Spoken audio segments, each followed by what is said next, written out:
too much to play with some trains. Choo choo. Right.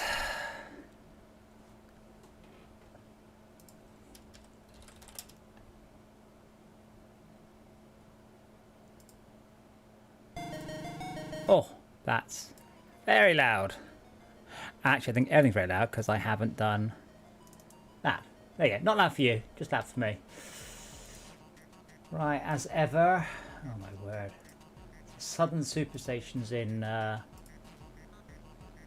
trouble. And non-sus white powder is struggling. Because super mundane white powder is still loading. Okay.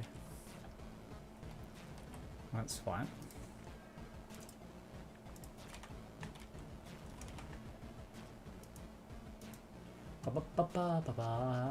Right.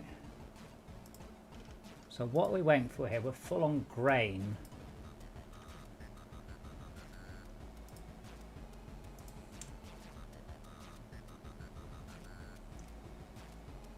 What train takes the grain away from this then? That's heading for Super Duper Station.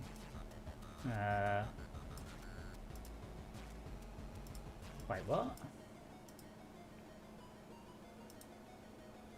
That's heading for there. Why is it heading there when it's empty? It's a bit complex and it might be partly unfinished. Well, I'm just trying to solve. I mean, a lot of it you're overloaded on some stuff, but I'm just trying to work out why this train is going to a station to unload when it hasn't got any anything on board. Right, maybe it's got a good reason. Oh, we have a train jam.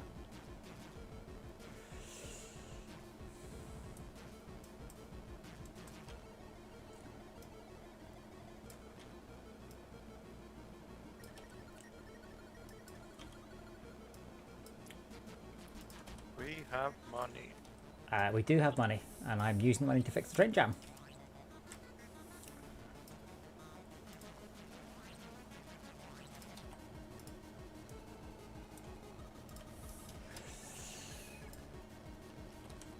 Well, improve the train jam at least. Ah.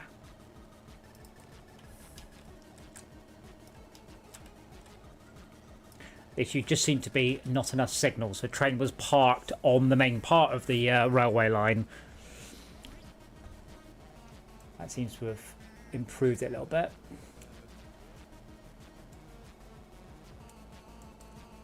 I've also made a slightly faster route, so now trains can go that way without having to go onto the main route. Sometimes it's just about fixing the bottlenecks. But now trains that want to go up that way aren't blocking the other bit.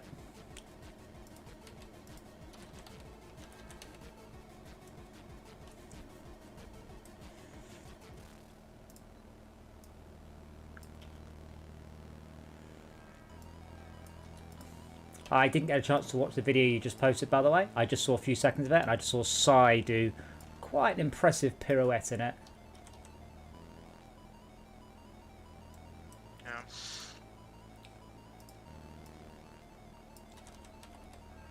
A bit short one.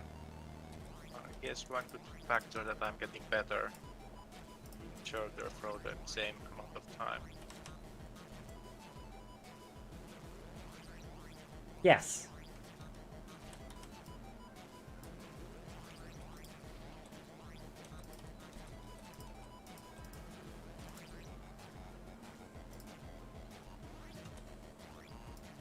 Alright, that should speed that up.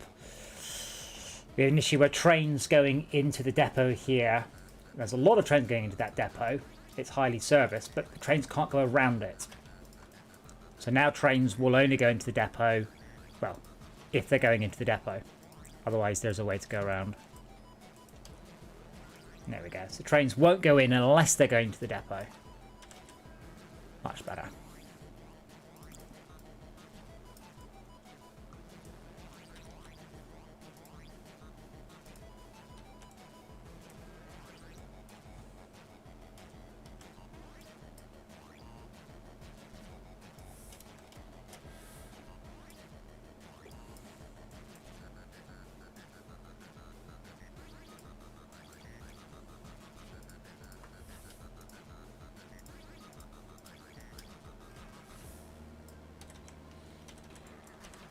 Wow, so many trains on this little bit. I've got like 9 trains trying to get the depot. I haven't even looked at super duper ordinary white powder yet to see what's going on with it.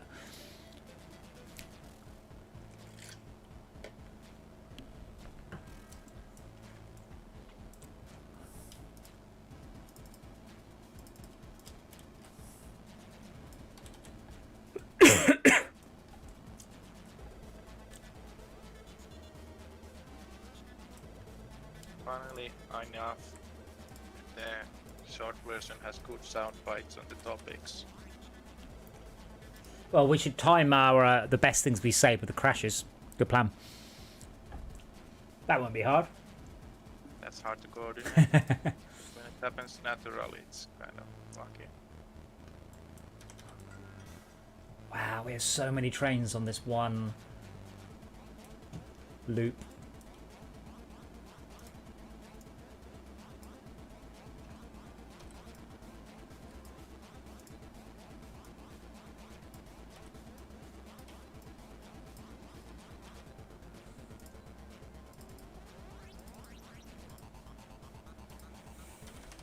Okay, let's get rid of that, because that's a terrible bit of track.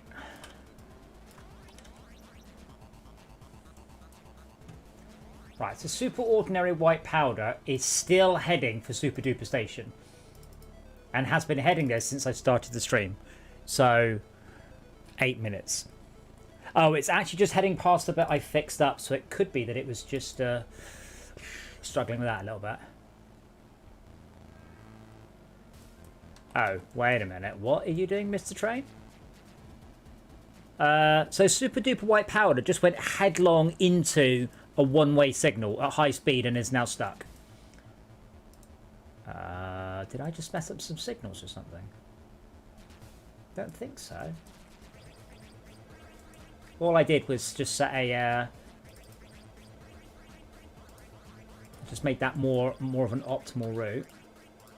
I didn't change the direction or anything. But yeah, super duper white powder is just jiggling. It will never ever get out. It's not possible.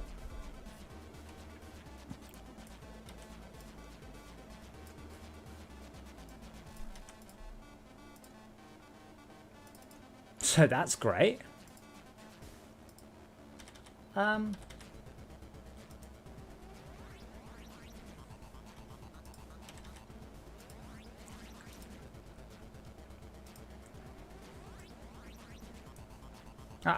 I don't understand what the train... It drove into a one-way signal that it cannot ever possibly get past, but it's managed to get itself jammed up so it can't turn around and do a U-turn on the way out. So it's stuck. It's properly stuck. Like, forever.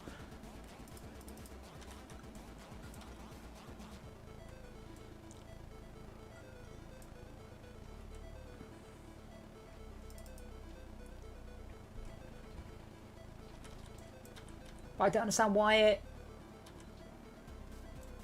at all. I mean, I really don't. What I might do is, though, is extend this down here a bit.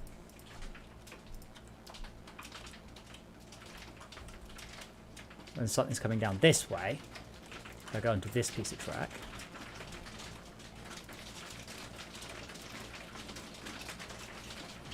And I will remove that bit in a minute.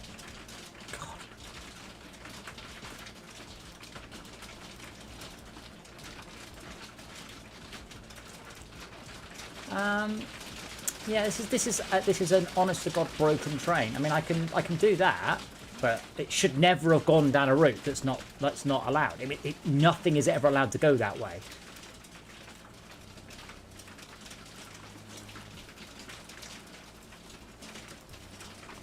Holy shit! I thought it was bloody hell. What's going on outside? Sorry, I thought it was a noise from the music, and it's not. It's like monsooning outside the house. 2 seconds.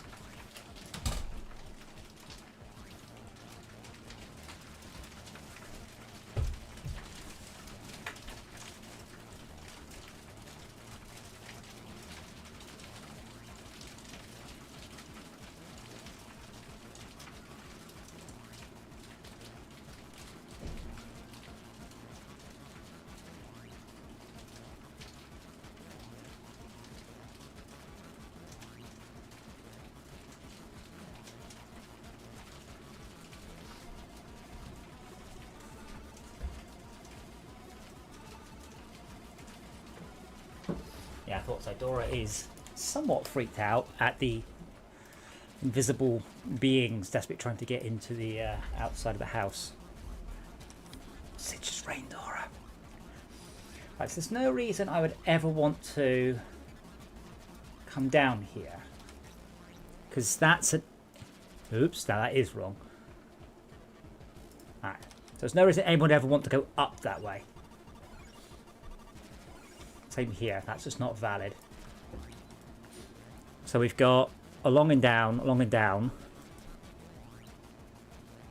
And now that bit can go.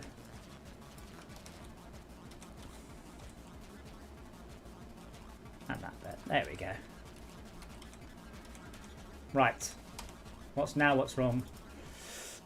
So I've so far spent the entire time just trying to fix super ordinary white powder, who's gone into another depot. It hasn't made it anywhere yet.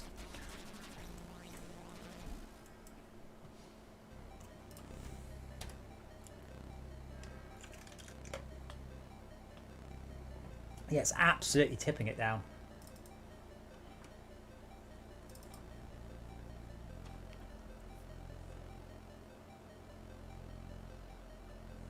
Yeah, I'm seeing a few lost messages, so it's possible that I balled something up. It's also possible I just unballed something up.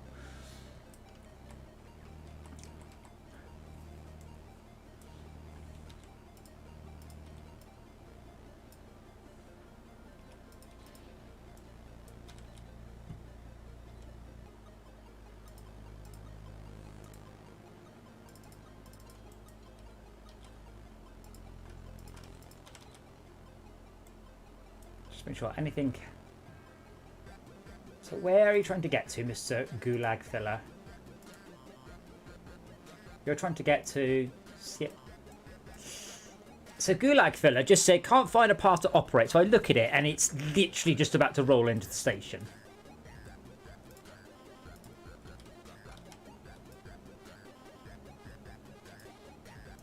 I can only assume this is some sort of out-of-season April Fool's joke.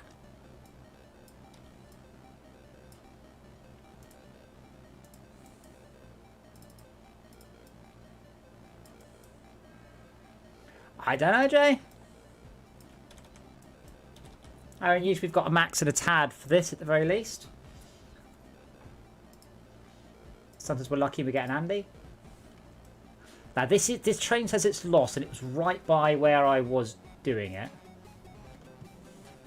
And Super Duper Station is just down this road. Yeah.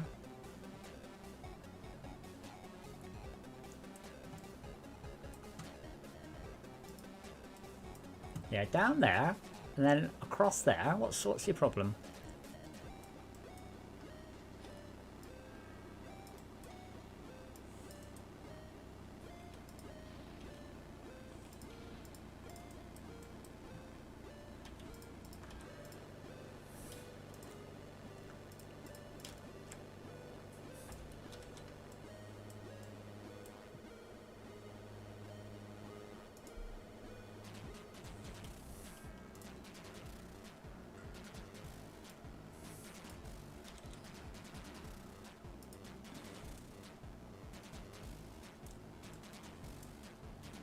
Industries keep popping quite fast.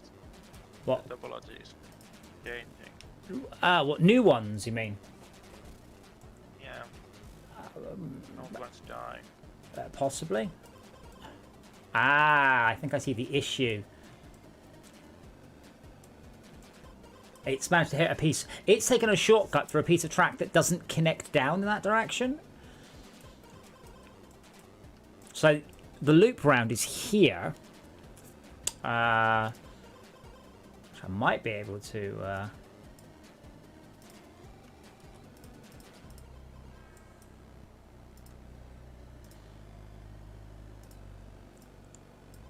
Like, this is the thing. It is complaining there isn't a good route, which I will agree with, but not that there isn't any route at all that I do not agree with. But now it should be able to go straight through there, because that's the loop takes us down here and then through this horrendous junction. But it gets way too close to Icy River didn't leave myself anywhere near enough room. It's a shame you can't record Wreckfests at like 500 frames a second so we can play back stuff in slow-mo. Maybe in a few years. Well, it doesn't generate so much frames. Well, it does if you've got a fast enough computer. You can run the game any frame rate you like. Does the game engine work? Like, it's tenfold. It should do.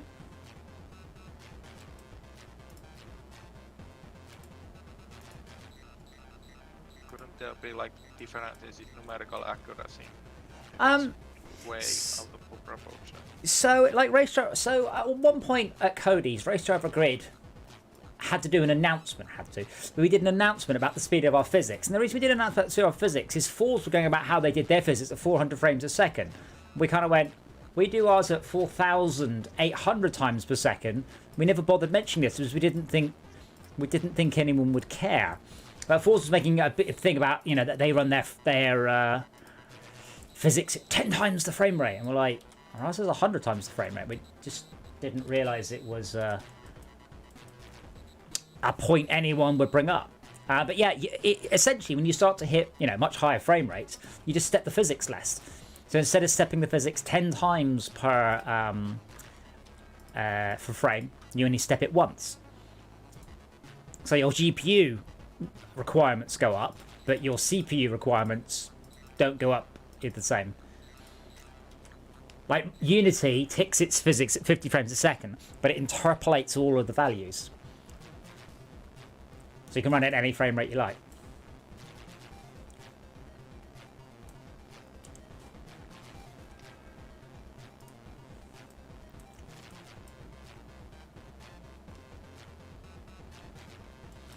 How's this train going, man?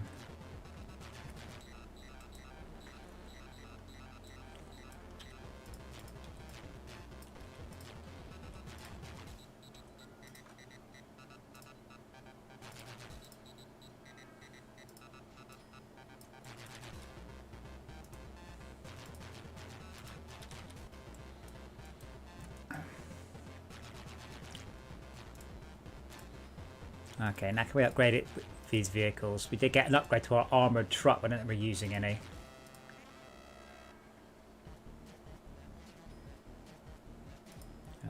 Oh, Hereford grain truck can upgrade to... Oh wow, we're still using the worst grain truck in the game. Never got upgraded.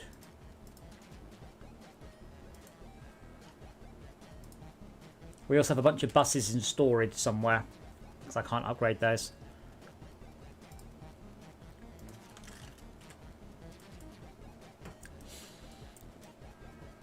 I wonder if I can do anything about this. I'm trying to take them out of traffic when they're not needed. Yeah, I wish the buses were better. I would like to use buses. The problem is that over the years I have tried many playthroughs. I've gone, right, I'm using buses. And then after a while I go, I'll just use one train. And that train shifts, you know, it costs 10 times as much as the bus, but shifts 50 times the capacity. And at that point it always goes by the wayside. I think that could be another reason to try simultrons. What the balance changes are in different styles of it. Yeah. I said my problem with Simutrans, it just seemed to take glee in making my life more difficult than it needed to be. The moment I had to start looking at the timetables and things, it's like, yeah, no, I'm not. I can do them in this. More complex than here. Well, yeah, because I don't use the timetables in here, because that is adding complexity, in my opinion, without really adding any fun. You're just making it more awkward. But it's the same basic load full and then empty. It's not any, it doesn't require any more. There is options, but it's not required. If you skip all the signals and the existence of the extra signals doesn't bother you, or does it? Well, I mean, I only looked at it fairly briefly, but it didn't grab me, which is a shame, because I would love a successor to this that's better. Like I would, you know, would very much like that.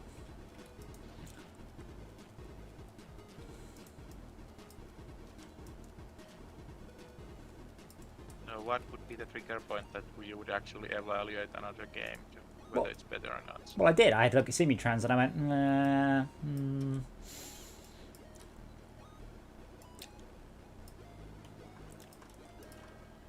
So I am honestly surprised, in all the time OTTD has been in development, we haven't had a single 3D update. Like, no one has decided to go, you know what, I'm going to do 3D. Because it can be done, just nobody has. And that surprises me. Because it's been, obviously, in development for many years. You would have thought at some point someone would have gone, hey, you know what, I'm going to break into the PlayStation version and nick out their amazing 3D models. And we're gonna eat shit with those. Just never happened.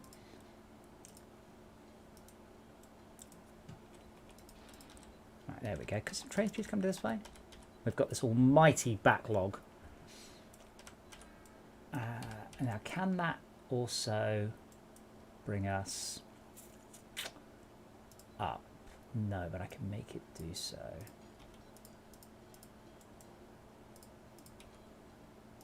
Yes, 3D would let you rotate the camera. Yeah. The PlayStation version's in 3D. It's just, and I do not exaggerate, has the worst control system in any game I've ever played in my entire life. That is literally the game I would hold up as the worst interface. I've never, ever in my life come across anything that was apparently not played by the developers. Like, it hit all the tick boxes, just no one actually played it. I'm trying to route stuff around Icy River. There's just not enough room. And it's proving to be a bit of a mare.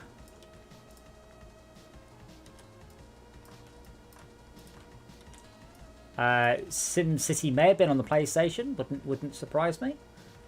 Not sure what your point was, because I guarantee you, whatever the control system was on the PlayStation, it was better than the control system for Transport Tycoon on the PlayStation. Without, I say that without even checked, without a shadow of a doubt that I'm correct. Like, I'm not even sure it supported the PlayStation mouse, because obviously I'm playing it on a PC via emulation. But yeah, I did a short stream on it. I genuinely could not believe how beautiful it looked, how absolutely awesome it looked, and how bad it was to play.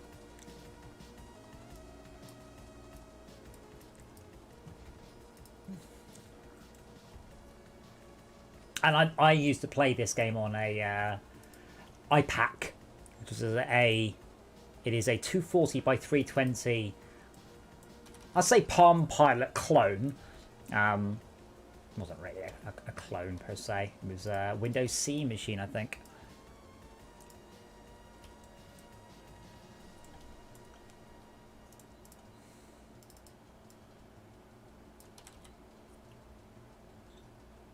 I mean, I'm not sure what your point is, Jay. I'm sure there's been a version of SimCity on the PlayStation. The point wasn't that it was in 3D. Which it was in 3D. The 3D was genuinely fantastic. I played it quite recently. I mean, less than a year ago, and I was still extremely impressed with 3D. I honestly couldn't believe it looked as good as it looked on a PlayStation and still looked like Transport Tycoon. It was just like, wow, how on earth did you guys do this? This is incredible. And then I tried to play it, and then I realized that though it was technically an, oh my god, the chugger, there's no never mind. Although it was technically an astounding achievement, they hadn't bothered to play it. I suspect they had played it entirely on an emulator on the dev kit and then just squirted up the PlayStation and done. Okay, Major Willy Wood, what's wrong? I may have slightly derped somewhere, but I've just added a bunch of extra routes in because trains are just coming down in silly directions and getting lost. So Long Johnson is lost, heading for the Lost Woods. Oh my lord, that's a long way away.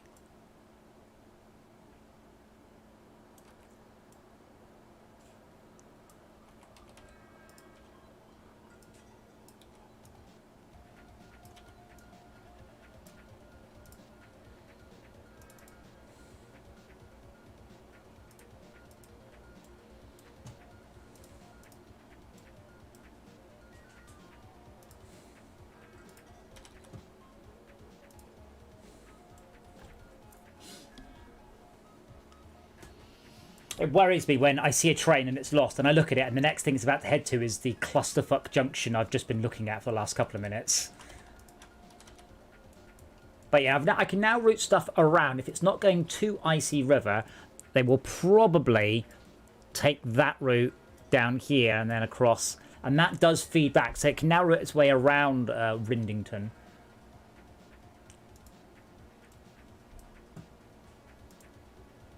But I do wish there was a button I could press marked, show me this train's route. And it would just draw an imaginary train going very, very fast out in front of the train. So I could just go, ah, yeah, I see. See, like, what the hell's this train doing? Why is it going up here? This is a dead end. Oh, it's going for service. But yeah, Arctic Speeder can't find a way to continue. Click, and it pulls into the station.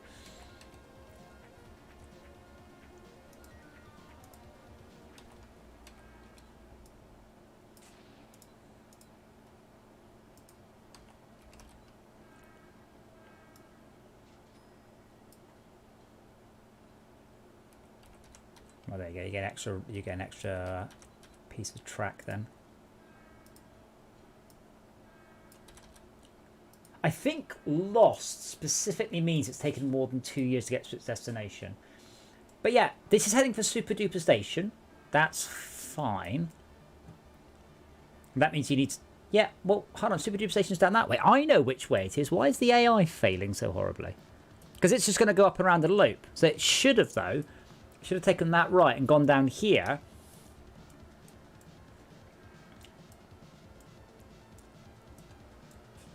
Which would then have brought it onto this route. And Super Duper Station is just... There it is. Why didn't it take that route?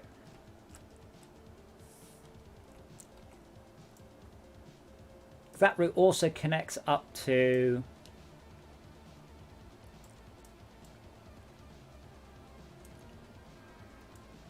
I mean, I can connect up a direct route back to it, I suppose.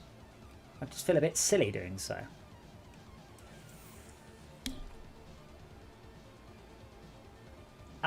Because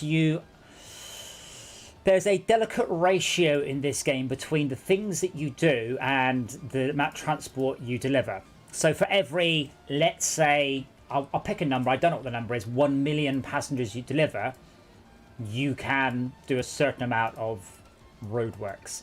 If you do like excavation work. So at the beginning of the game, you need to put down stations without doing any excavation work because the towns don't like you.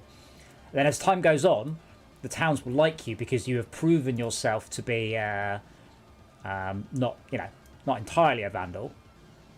And then you can do what you like. But yeah, you can't... The first part of any playthrough in this game has to start by not doing any construction. Right, so I've just made a direct route, which bypasses all of that, which is probably a good idea anyway. And immediately trains are going down it. Great. Oh, wait, hold on, is a train seriously just driven down here? This doesn't connect to anything yet. Right.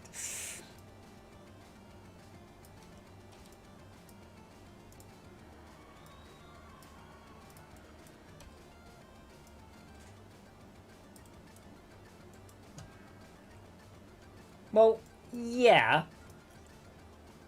Ideally, yes. Trains, places that they don't care what you don't need to alter it to start with. Eventually, you can just go crazy.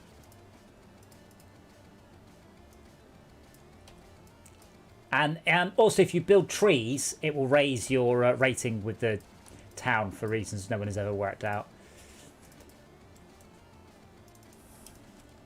Right, we may get a few lost messages as a train just drove down an unfinished... Two trains have driven down an unfinished piece of track. Because the Pathfinder works by more or less trying to get into the right place. And then, like, solves the difficult parts of the routes later on. But it's trying to just roughly pick routes that end up closer. But now I have just tons and tons and tons of trains going down the new and improved route.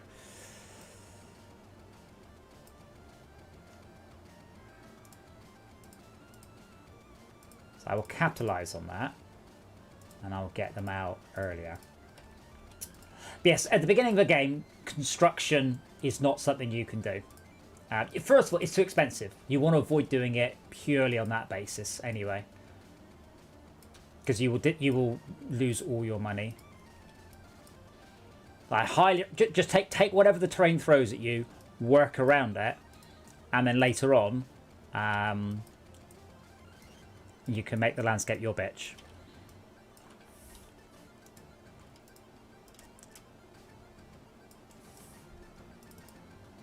Alright, there we go. So that's now a completely separate route, split off much earlier.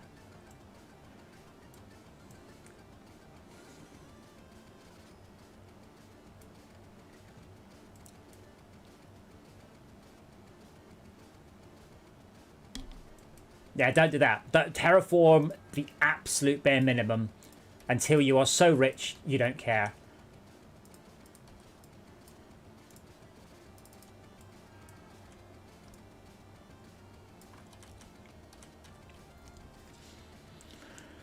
Okay, that should solve a lot of issues. Now have like 20 trains all heading towards... the fuck? Wait, is that heading for a... Yeah, so we now have a passenger train heading to the brilliantly named station Iron Ore. Because it was there, I suppose? I don't know, but it's trying to turn around. Where are you trying to go to, you stupid train?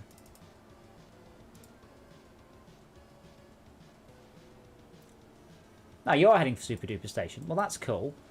Why did you come down this way instead of straight on?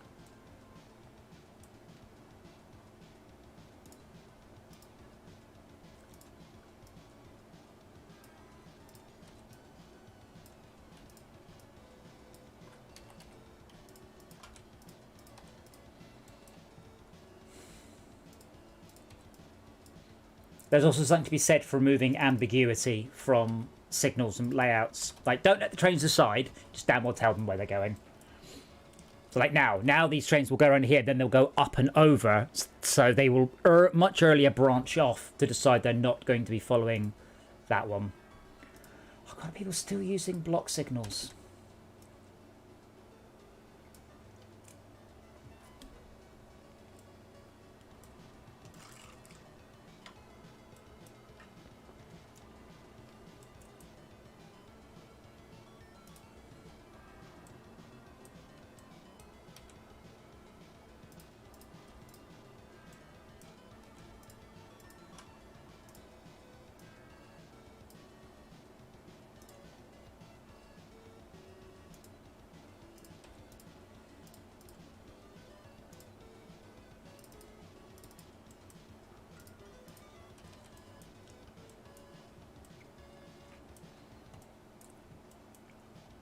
Okay, Arctic Speeder is... Oh, we have a traffic jam of... God. How long... I think we're on... Is this episode 4 of this map, I think? So a single playthrough Transport Tycoon from 1050 to 2050, 100 years, takes 24 hours. Almost exactly. Where are you heading to? Deathloop. I don't know where that is.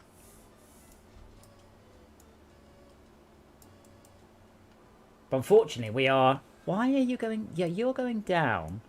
Okay, so if I break off much sooner...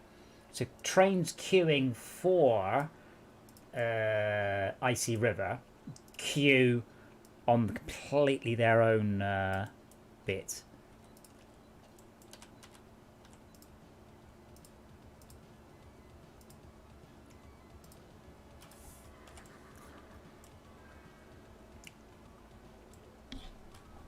Oh no! This is. I guess we're at hour 15, 14, something like that.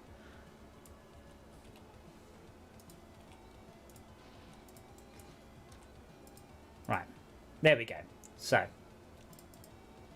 now trains going to there have to do that. And it's like if. So that means that trains queuing up for Icy River will back up along here, and that can probably take 3 or 4 trains. Trains not going to Icy River will either go straight, which is good, or take that horrible, horrible, horrible turn. It's less good, but we can't do much about.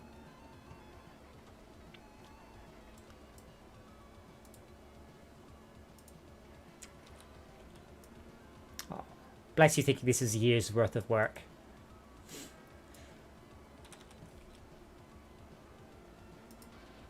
Oh, let's leave that actually.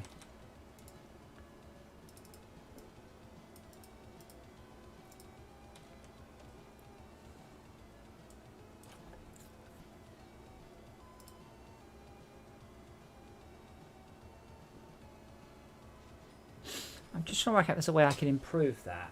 And I guess there is, but it's not a way that will make me happy with these people.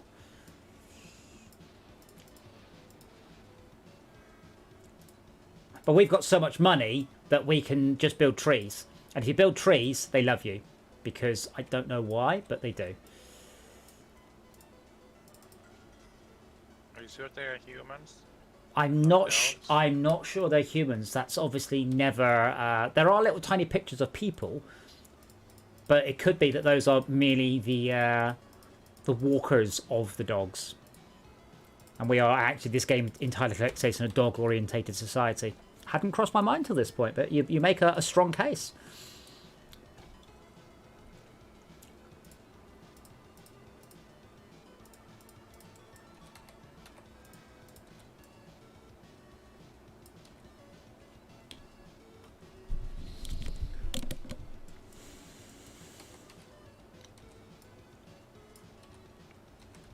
It's a game with a very long learning curve.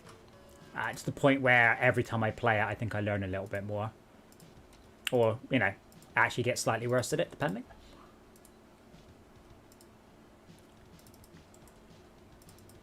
Right. So now trains should better get in and out that depot without causing too much jam. Sometimes it's weird. I find a depot and there's like 10 trains all queuing up to get into that one depot.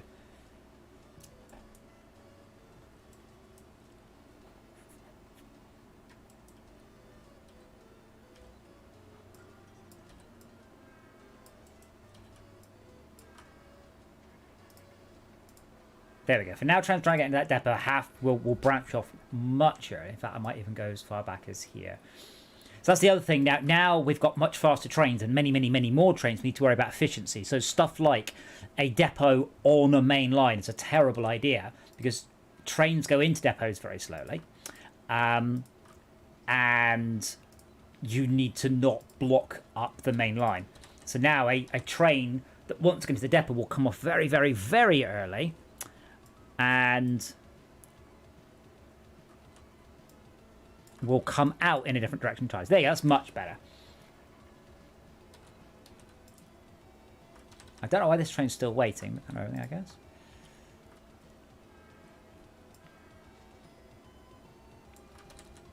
But that's a high-speed depot, and that means we can have 4 or 5 trains all trying to get into or get out of the depot without making a huge mess.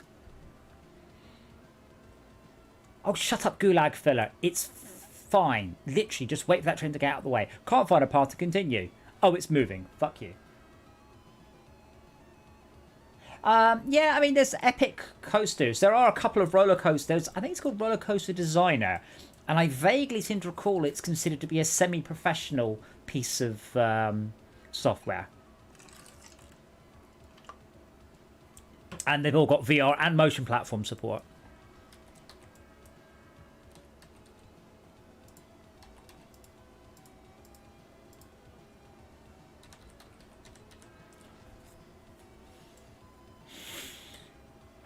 Boy. So my goal was to start off by tidying up or fixing up your station. I thought it was cool, but I was going to fix that station. And I haven't even started.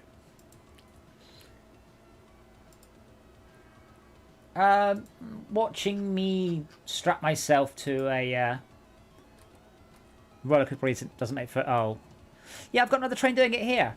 So, what train's this? Money Minter is stuck. It's permanently stuck because it's just wibbling back and forwards. It can't ever go. And I don't understand why it's doing it. So it has driven into the back of a one-way signal rather than take the other route.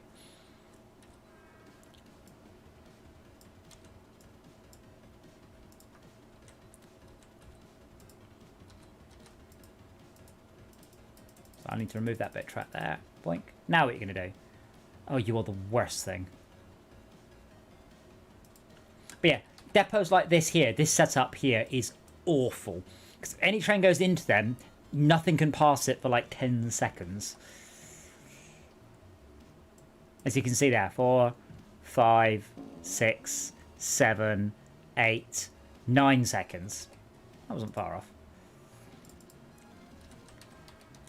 And there it's coming out. So nothing can pass to one. Yeah, what the fuck? You can't go that way. Thank you. 3, 4, 5, 6, 7, 8, 9. Yeah, about 9 seconds there. Just see if I can fix this up a little bit. I don't know why that line was there. Again, we've got one-way tracks, and then we've just got crisscrosses randomly on them. But all I can do is stop the train there.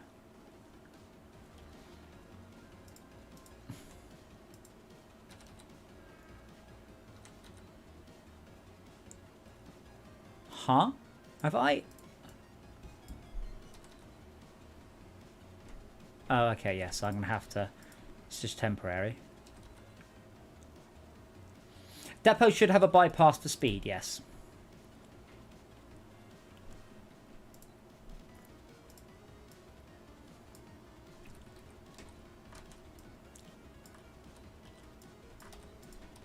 Right.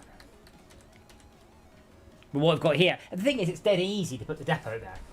And at the beginning of the game, it doesn't matter so much, because 10 seconds is not a great deal of distance for a train. But we have trains now that do, you know, quite a large number of miles per hour. Then it does matter. I do have some terrible signal layouts here as well.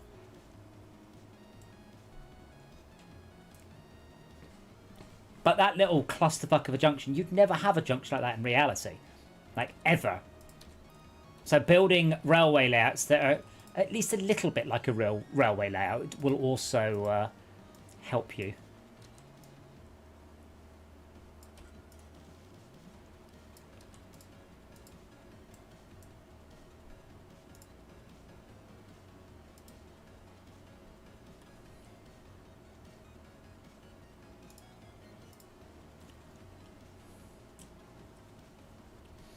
It's not so much that depots need a bypass, but when you load depots, depots need to be loaded at speed and in such a way that there's plenty of room to not screw up the traffic.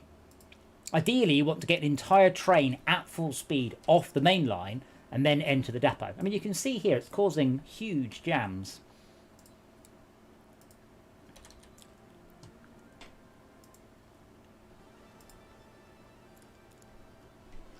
There is, of course, you know, probably very nice ways of doing it. But yeah, quite often I just do something like that. Just a vague sort of shape there until I run out of room. Pop a depot down. Ah, that was the wrong height. So where's it's like, where's the intersection point? There we go.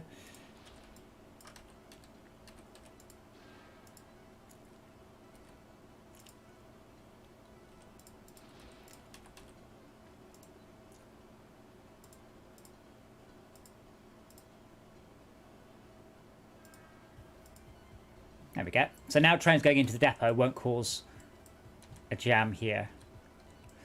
Why do we have jams here? Because no one's put signals all the way along this line. Oh my god. This is a very long line with hardly any signals. Oh my god, this train just backed up all the way. There we go. But there's a reason that the default distance is 4. So you can click and drag and it will set signals down every 4 tiles. And then a huge jam. What's at the end of the jam? Yet another depot.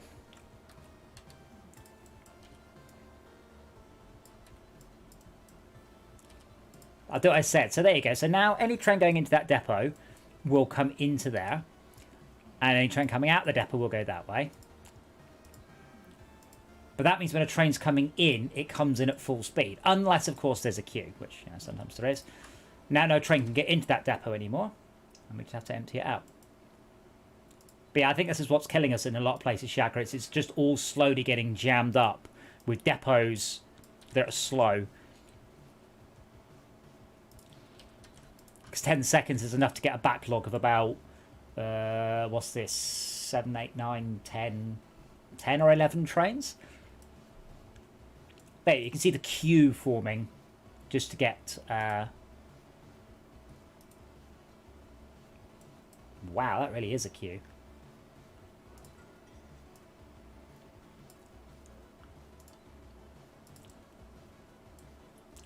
I guess the problem is the depot itself is fundamentally horribly slow. Because trains go in there like 30 miles an hour or something. I guess I'll do it back even further. Do the trains spread out into the depots? No, I think what happens is when they hit their servicing interval, they just drive into the first depot that's quote-unquote on their route.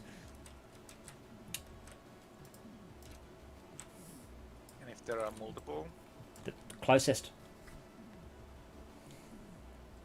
So maybe having depots all around would make them less crowded. The important... No, it's not the crowdedness of the depot. The problem is that this depot was on a main line.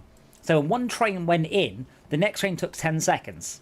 So you're then adding 10 seconds to all of the trains on that list. And then more and more and more of them will need servicing. But yeah, that's all it is. We're just getting these huge backlogs because one train is going into a depot in the worst possible way. And every time I go, what's this jam about? It just seems to be a depot.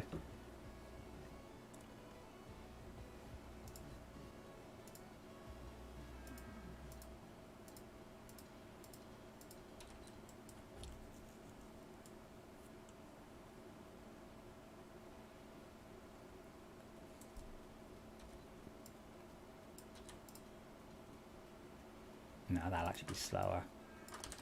There's not too much in the way of nasty corners. Corners also slow down trains, usually. Okay, what's wrong with you, Path Slayer?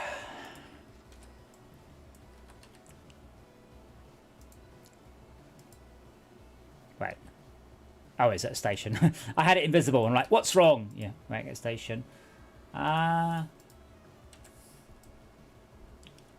I think the issue might be you are a passenger and... Oh no, you're just passengers. Okay. Now, although I absolutely never, ever, ever... Oh, they don't like us. So, they don't like us, so what I'm going to do is I'm going to go, you don't like me? Do you like trees? And then like, can I build that bus station again? And they're like... Well, oh shit, you did build all those trees, so yeah, bugger, and then I accidentally pressed the wrong button. Because I want to expand King's Landing. There we go. So yeah, although I don't agree with bus stations individually, I have no problems with bus stations that are part of a train station, even if it's quite a long way away. I am a real boy is lost. Why? Drive out of there. This doesn't seem...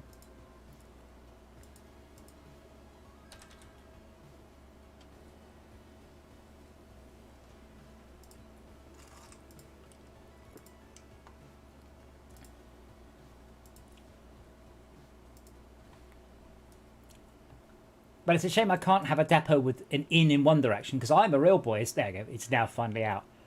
Oh, so when you said you were lost, what you actually meant was you're a lying fuck.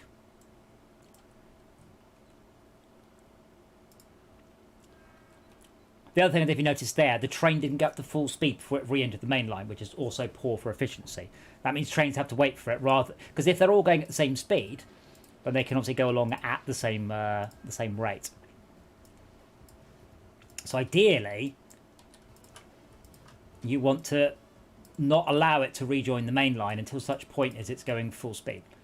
Which means that depots should have been a much bigger undertaking than we have been, because they're just ones like that. They've just stuck them on. Whereas here, we're coming off... we can't quite take a whole train. That's not too bad. Let's improve that bit. Because this is proving us, this is giving us a lot of jip. There we go. So now AT can take at least one entire train on the way in. And on the way out, we're going downhill. We're at 80 miles an hour, 100 miles an hour. So we are at full speed, pretty much, by the time we join the main line. As opposed to coming straight out and trying to rejoin. Because it does take a long time to accelerate back up to full speed. Oh my god, Bone Crusher is still...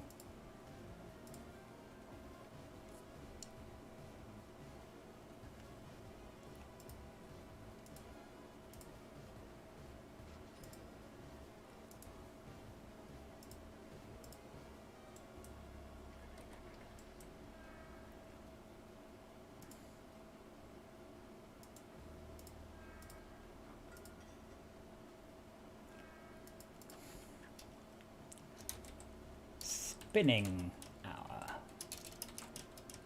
A good trick.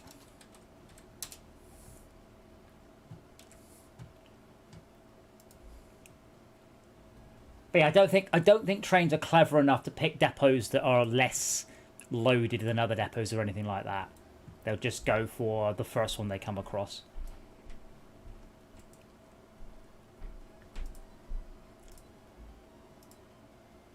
But like here, like that is a better depot than the one we've got. That's not great, but at least there the trains have a semblance of getting up to full speed. Because here they will literally leave the depot at 0 miles an hour, and they will be back on the main line while still doing 0 miles an hour. I did the same thing at the beginning of the game though. I'm always very lazy putting together my trains. Wait, what? How do we have monorails that are... Is this yours, Shark, or is this Tad's? It's just hundreds of miles. Is it just... that's not a dart, this is a dart. It's just hundreds of miles with no signals. Probably. Yeah, that doesn't work. Just doesn't. The train's just sat here for several years because you have to have a situation where there's nothing in the other direction for, I don't know, like 1,000 tiles or something. Which will never happen.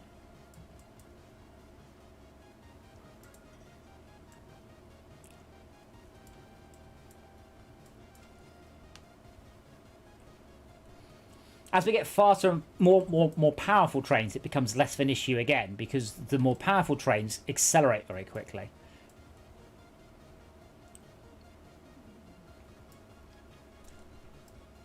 But yeah, single line routes, so I could just don't build them. Like they're never a good idea. There's the time you, very small amount of time you save, just isn't worth saving, because it always has to come back and be edited, or it doesn't work. Especially when you got monorails. Especially when we can afford to do dual carriageways as well. I have zero idea what's going on with this train, because it's just driven up and down here about 7 times now. Now that's all now dual carriageway.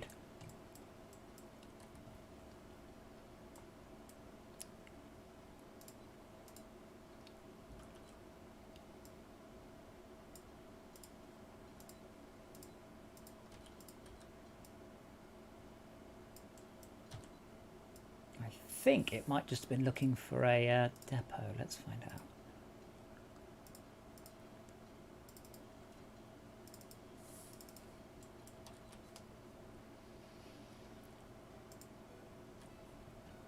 Let me see. What's your durability? What's your durability? What's your reliability? 16%. Yes, I think you were looking for a depot.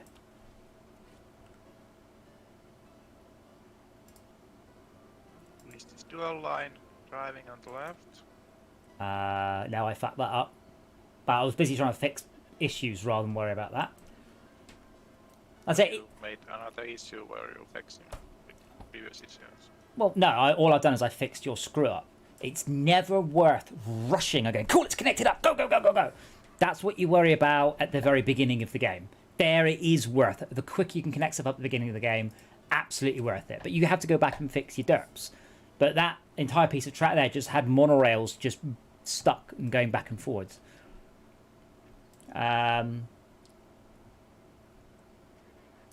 Did I derp on the far side of this? Yes. Oh, wait, what the fuck? Yeah, I mean, it's not too hard to switch the signals round.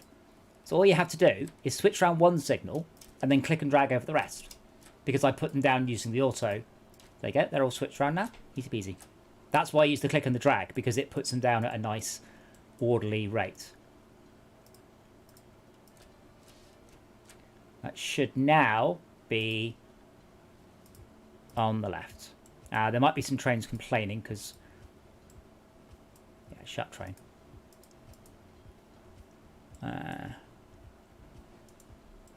Yeah, that should be on your left now. I did say I would try extra hard to do on my left, and I completely forgot. Yeah, I'll make Shaka a bit louder. Say something, Shaka. Hello, stream. Do you hear me?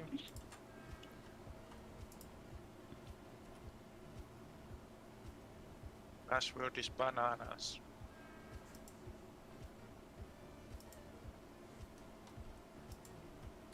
With a hint of swordfish.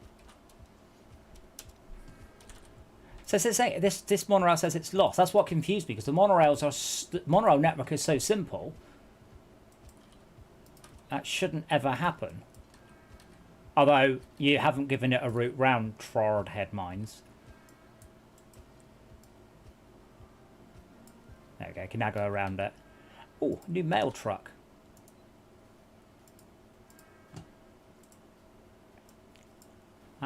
Say something now, Shalka? Brushes. Cars. Tires. Brushes? Cars go boom boom. Brushes.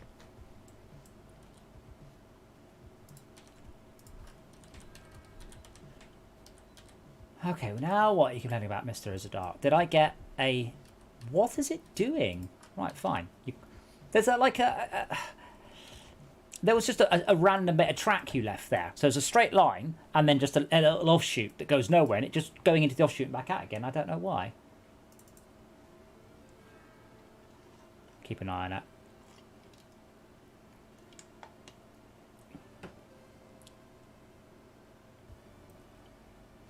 There is a great mod for this, by the way, that removes the artificial downscaler on planes. So planes move at the correct speed.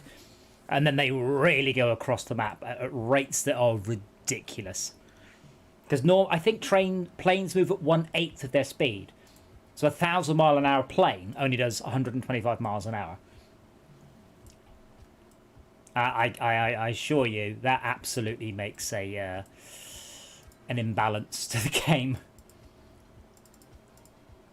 But at that point, like, even slow, quote unquote, slow planes become useful, but not in a balanced way. They needed to crank up the running costs, so it was good to do it, but you had to be careful with it. I did cross my mind, by the way. Descent Rebirth is open source, and I think it's got VR support.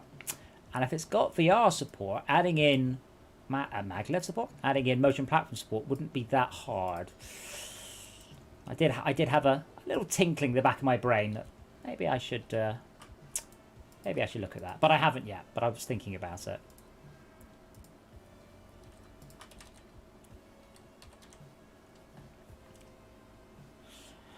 Don't skip planes. Fuck them. Don't bother with the planes until you get the Yate Haugen. When you get the Yate Haugen, that plane is amazing. Until that point, total waste of time.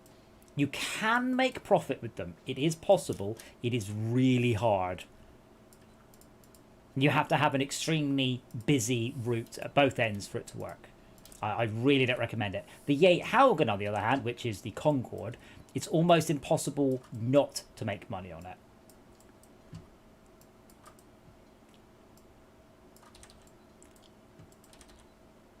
Right, so that should feed up there without... I'm trying to split these routes up because we've got a lot of trains backing up here. But wait, sorry. The guy on YouTube said to build buses and planes. The guy on YouTube's an idiot then. I shall tell you how to start every single game of Transport Tycoon ever. Find a coal mine, find a power station, preferably as far apart as you can, connect them up with the best train, done. That is the beginning of every single game. There is no better start than that. Doing that means that you will... Why aren't you going through, stupid train? Doing that means that you are guaranteed positive money at the beginning of the game. You don't need to take it on because it's one of the... Pardon me. It's one of the very few single-step processes. Passengers you take somewhere give you passengers. Oil you take somewhere gives you goods. But coal to the power station, done. And that means that you will, very trivially, have a solid base of money. No, build a train between two towns. If buses were about 1/10 of the running cost and 1/10 of the purchase cost, yes, I could make a case for them. But as it is, trains are not that much more expensive. You might as well just build a train. If you can't afford a bus, the chances are you can't afford a train either.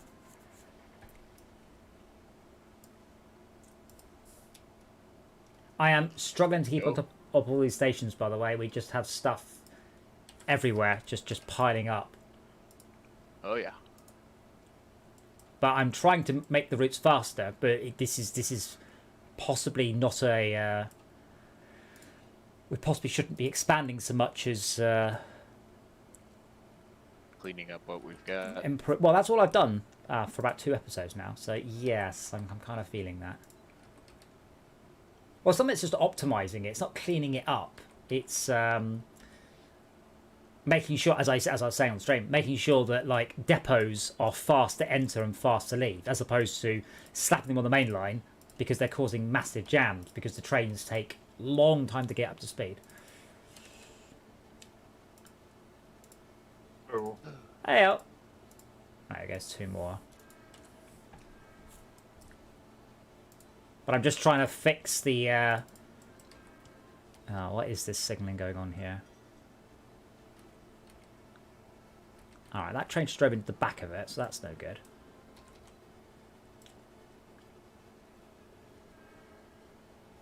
Yeah, I mean, it's stuff like this. So we've got 2 one-way signals in that direction, and a one-way signal in this direction. So that doesn't work. Like, that doesn't work. In no way can a train come down here because that's a one-way there. So I'm assuming that was supposed to be in that direction. And in that case, this one makes no sense. So that would have been in that direction.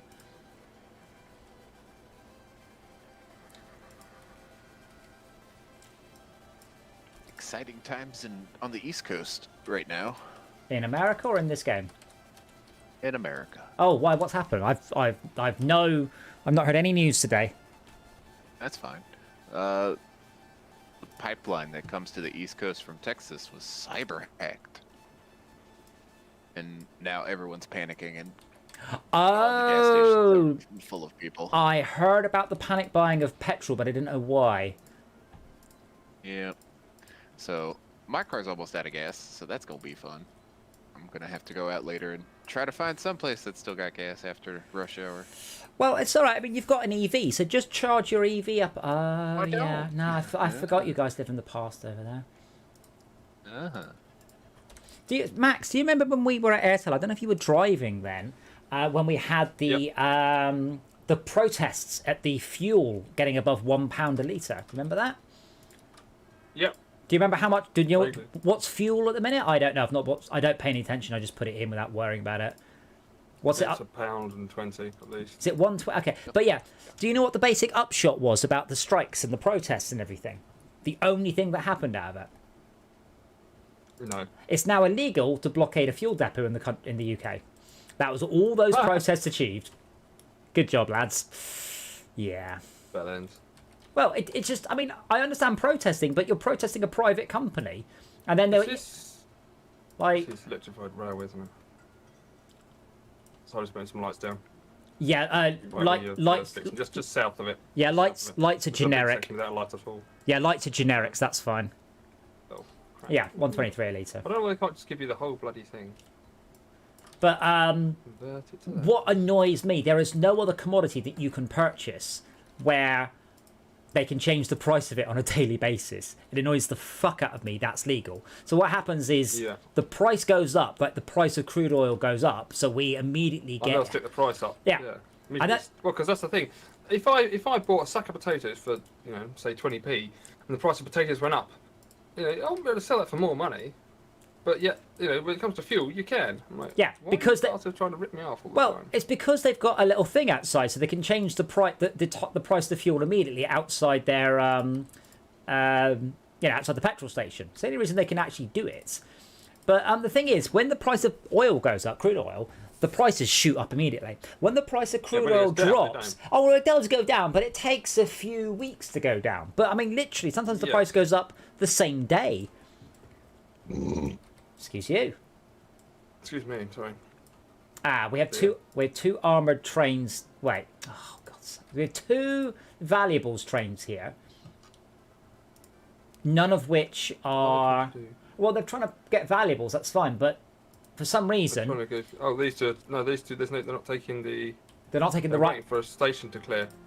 Station No, to no, clear. There we go. yeah, no. I just shoved one on. No, the And then it broke down. valuables are to the wrong place. These ones service Icy River, but these are for Trard Head and Sferridge Island. But yeah, it amuses me that we are still so Wait till they'll fall apart. hilariously dependent on oil. Because as I mentioned, EVs they have one disadvantage. I will freely admit that, but they've only got well, I mean, I guess slightly higher cost of initial ownership is technically a disadvantage. Second hand, surely. Yeah, but you can buy a No, I never bought a brand new car in my life. Yeah, but you it's can buy- bloody expensive, and you walk off the forecourt, and the second you take it with the forecourt, you've lost Yeah. like 10%, if not Well- more, of the value. Well, no, but, I mean, if you buy a new car, they'll always have a cooling off period where you can take it back. Maybe if you buy a Ferrari, but if you're buying a Vauxhall Corsa or something, not so much. Second-hand EVs are more expensive because there's just less of them on the market. But Trains actually going through here, or are they all trying to stop at Tried Headies? if you can afford one, the cheaper running costs far outweigh the drawbacks by a not Stop this by a little train. bit, by a huge amount.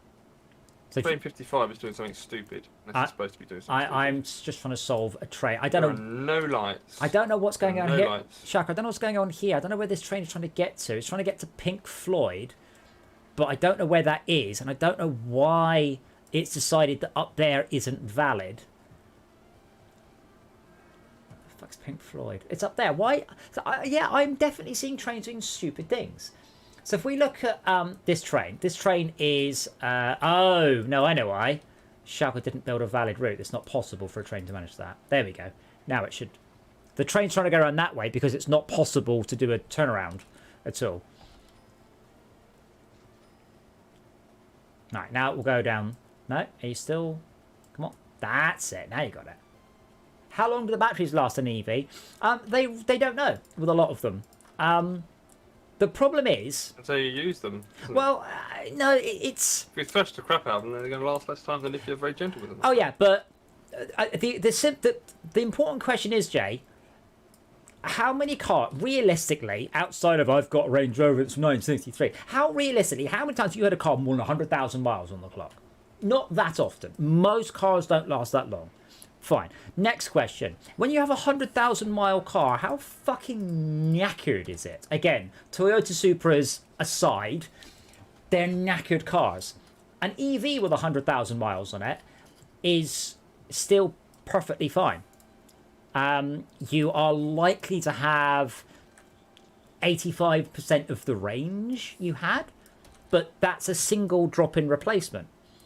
Now, what people seem to forget in the argument of EVs versus that, like, I know plenty of people who have had engine rebuilds, and that's not a cheap thing. You're not like, oh, you know what I'll do? Next week I'm going to get my wheels refurbed and an engine rebuild. It's a major thing. And once you've hit 100,000 miles, your car is What the fuck's going on here, Shaka? Did you just change this? That's up there. That's up. I put signals, that's up. And then then that's... what's going on? Where are you going? Where are you trying to get to? You're trying to get to Pink Floyd, trying to get to Outback. Oh, yeah. I think that's a bug. But yeah, if you could... Maybe having it on Steam means that they've got more impetus to actually be able to do some work. Well, this feels like something got broke. Well, then we've got to put any lights on the rest of the track. Okay, Jay, the only way you got an engine rebuild for 1,600 quid is if you slept with the mechanic. So I got my my spigot bearing done in my Impreza. And I think that cost me £800. And it was £400 to take the car to bits. £0 to change the bearing, because he said you can have it, because it's £1. And then £400 to put the car back together. 1,600 quid for a stripped down engine build. Either, as I said, you're sleeping with the mechanic, or possibly that is the most terrifyingly amateur fucking YTS training scheme rebuild. Like, that's way... Oh, if you did... Yeah, but no, if you did it yourself, it did not cost £1,600. That is another fallacy. Do you see people going, oh, we made this film for free, we made this computer game, it didn't cost us anything. And I'm like, really? Yeah, we didn't spend any money. I'm like, okay, now assume your house gets hit by a bomb and your computer is destroyed and you have no internet. Now how much would it have cost you? You can't just take stuff you've already got and quietly subtract that from the cost of the thing. Yeah, but if you can rebuild it yourself, that's fine. With mechanics, the vast majority of your cost is the time. Yeah. Your time. Well, their time. How much does time cost? I mean, for a half-decent garage, 30 quid an hour. I usually mentally pencil in £30 an hour for anything I'm doing if I am employing a professional, no matter what it is. Someone who is a carpenter, a plumber, a mechanic, whatever they are doing, £30 an hour. So then I can get a feel for whether or not, how long I think it will take me and if I should just do it myself. Sometimes I do, sometimes I know. But yeah, on an electric car, Jay, you never, ever, ever need to rebuild the engine. Replacing the batteries, depending on the car, is relatively simple. The motors do wear out, but that's not something anyone ever sort of talks about, because they don't wear out appreciably. Like, they do wear out, but... And other than that, you've just got brakes. And that's it. There's no other consumables in the entire vehicle.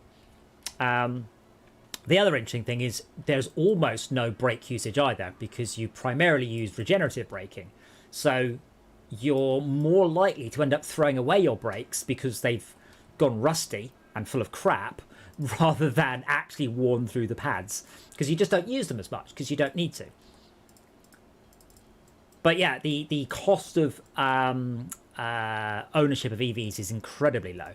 It was brilliant because Robert Llewellyn, because obviously they do the Fully Charged podcast, and it was great because he says he had his Nissan Leaf from new, and in the first 5 years, the only thing he needed to have fixed on it was the rear windscreen wiper. And he felt a bit peeved because it wasn't for that. It would have been perfect. There would have been nothing wrong with it whatsoever. And the only thing that went wrong with it was the rear windscreen wiper. Other than that, there's no catalytic converter to ever be replaced. No transmission, no gearbox, no clutch, no fluids. Nothing. I would really hope they're brushless motors. Don't forget they're DC? AC? I can't remember. Are they DC? I'd have thought so. Makes sense for them to be. Yeah. Valves are usually quite low. Today, all electric cars are powered by DC brushless motors with no exceptions. Yeah. Yeah, no, I'm sorry, I remember what I was thinking. I knew I've got something as an exception. My fish tank pump is AC. Don't know why. Not my fish tank. Sorry, my Dora's... No, it's brand new. But I assume it's a reliability thing, or it's easier to make pumps like that. I don't know. But yeah, Dora's water fountain has a pump in it, and that's AC. Because I've got, you know, I'm an old man. I've got hundreds of DC adapters, but I've only got one AC adapter. It's for that. Ah, no. Apparently, in the powerful ones, the Model S, they are AC induction motors. So yeah, Teslas are AC, not DC. Either way, they don't have brushes. Yeah, the first post was basically pre-Tesla. Yeah, they use a 3-phase, 4-pole AC induction motor. Oh wait, hold on. Apparently now they now use permanent magnets as opposed to. I wasn't actually aware that Tesla were iterating their engines, the motors. I thought they were just done. A friend of mine does do high-end professional motors for a living. But it's one of those where I assume, obviously, I know I'm incorrect, but I assume we'd gone as far as we can go with electric motors. Shouts out, I'm 99% sure you ballsed up this enormous double carriageway bridge. Because I started to put signals on it, but then at the other end, it doesn't make any sense. You've got loops going around that can't be traversed because they're in the wrong direction. Like this loop here would need to be from there. Because you've got it going this way and up, but that would assume that this line is a that direction line, and that line is a this direction line. So that makes sense. I don't know why that's there. Now this one also doesn't work because that's a return. But again, you can only go on that direction, not this direction. I don't know who goes to Outback. Again, enough with the roll rows. Please. No, terminators. Roll rows. All roll rows. Roll row. Roll on, roll off. Termini. Termini. Never. Horrible.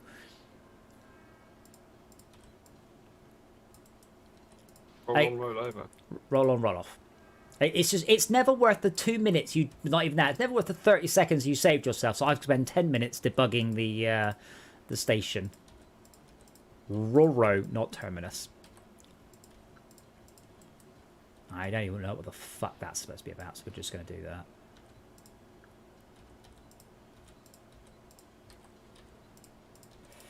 Right, so there's the in, there's the out.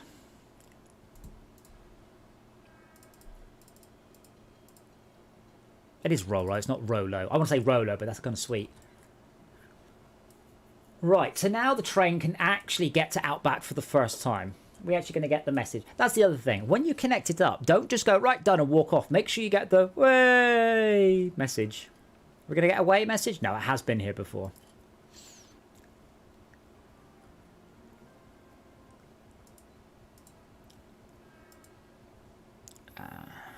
Replace vehicles. Oh, trains. Out list.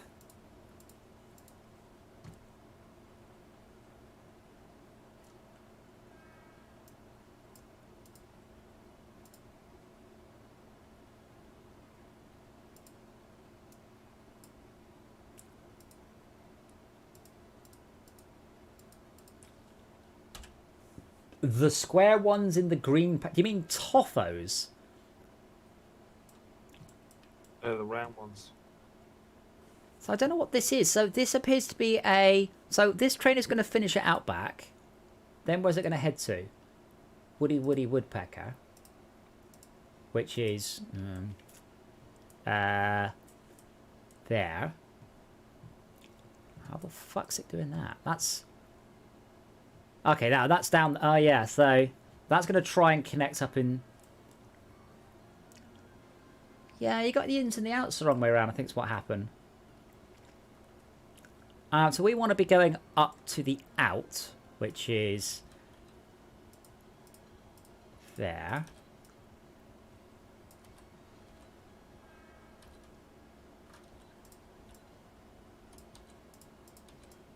I like the high-speed turns, though. I'll give you credit for that. But unfortunately, I don't think you ever watched it. The trains don't actually go around it in the way they should. So that's the out, and that goes up there, and the in is from that. I think the goal was to go around there. So I think it was pretty much just those signals in the wrong direction. So that will then become the in. And this will become the out.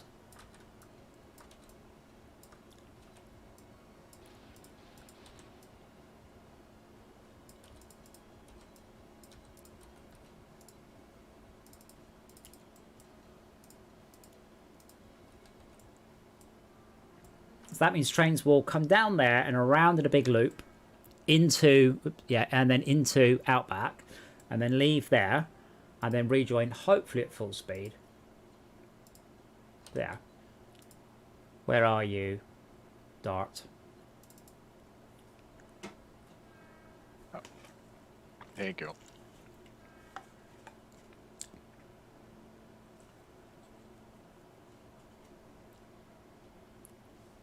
That looks good. Why? Yeah, what's got this trains waiting for a free path when there blatantly is one? Yes.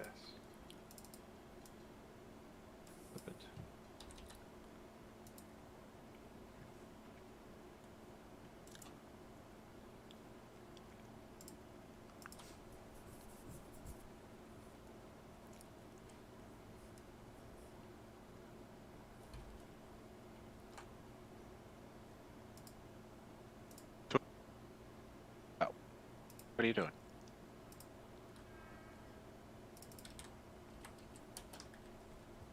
What are you doing?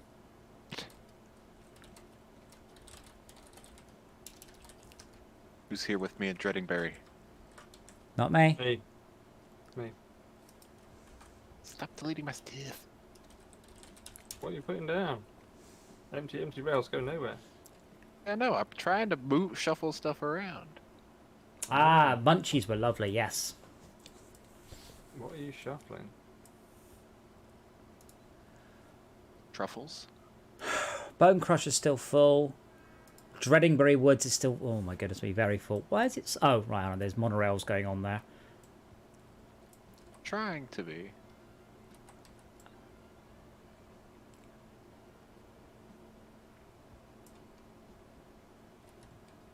That's fine. I will just work my way down to the next station that needs my love.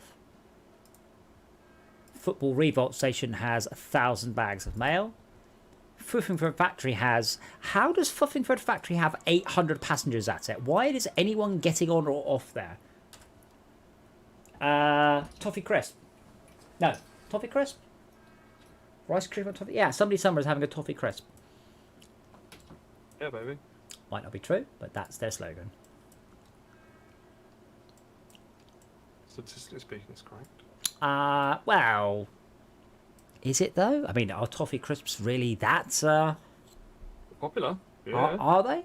I don't know. Well, you think how many are sold? They wouldn't stop selling them, stop making them if they didn't sell very well, would they? Yeah, we like you enough, we'll let you but keep buying them. They're from up near me. What are we talking about? Toffee Your Crisps. Toffee what? Toffee Crisps. How many Toffee Crisps are made a year? I know how many tins of Quality Street were made in 2010. Just 15 million tons. Oh my. I forget these exist, to be honest. I never see anyone eat them.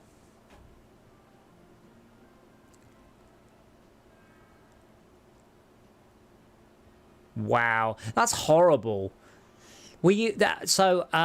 Macintosh, who do Quality Street, use 100... Well, actually, have a guess. How many miles, and we don't know the width, of foil is used each year just to wrap Quality Street? I don't want. And do we think this is a sensible use of the Earth's resources is the secondary question. Oh, absolutely not. Tins. Let me guess, a couple of thousand? More than a couple of thousand. Miles? Miles, yeah. Million miles? But, well, yeah, you've actually just gone an order of magnitude too low and an order of magnitude too high. So you're getting that. Mm. The answer is 136,000 miles of tin foil are used every year to make Quality Street. What a fucking waste. Just so our sweets are wrapped up slightly nicer. Important stuff. No, Paying for it it, isn't. man. I would Business, isn't it? again, but if We're I paying for it, we can do it like that. but if I could get well, yeah, you say that, but unfortunately, if that's the case, you know, we really are for the shit. But the point is, they don't taste any different now out of tin foil. This is why I'm so angry at the Dubai thing, because their government actually went, you know what?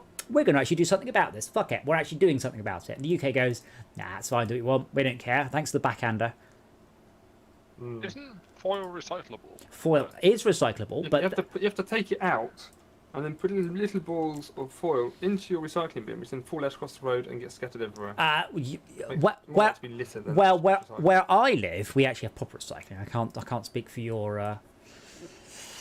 Yeah, but you put a little boil of foil in your recycling bin, it's more likely to fall out than it is to Well, get into the back of the lorry. And then Yeah, the back of the lorry is likely to maybe- fall out, you know.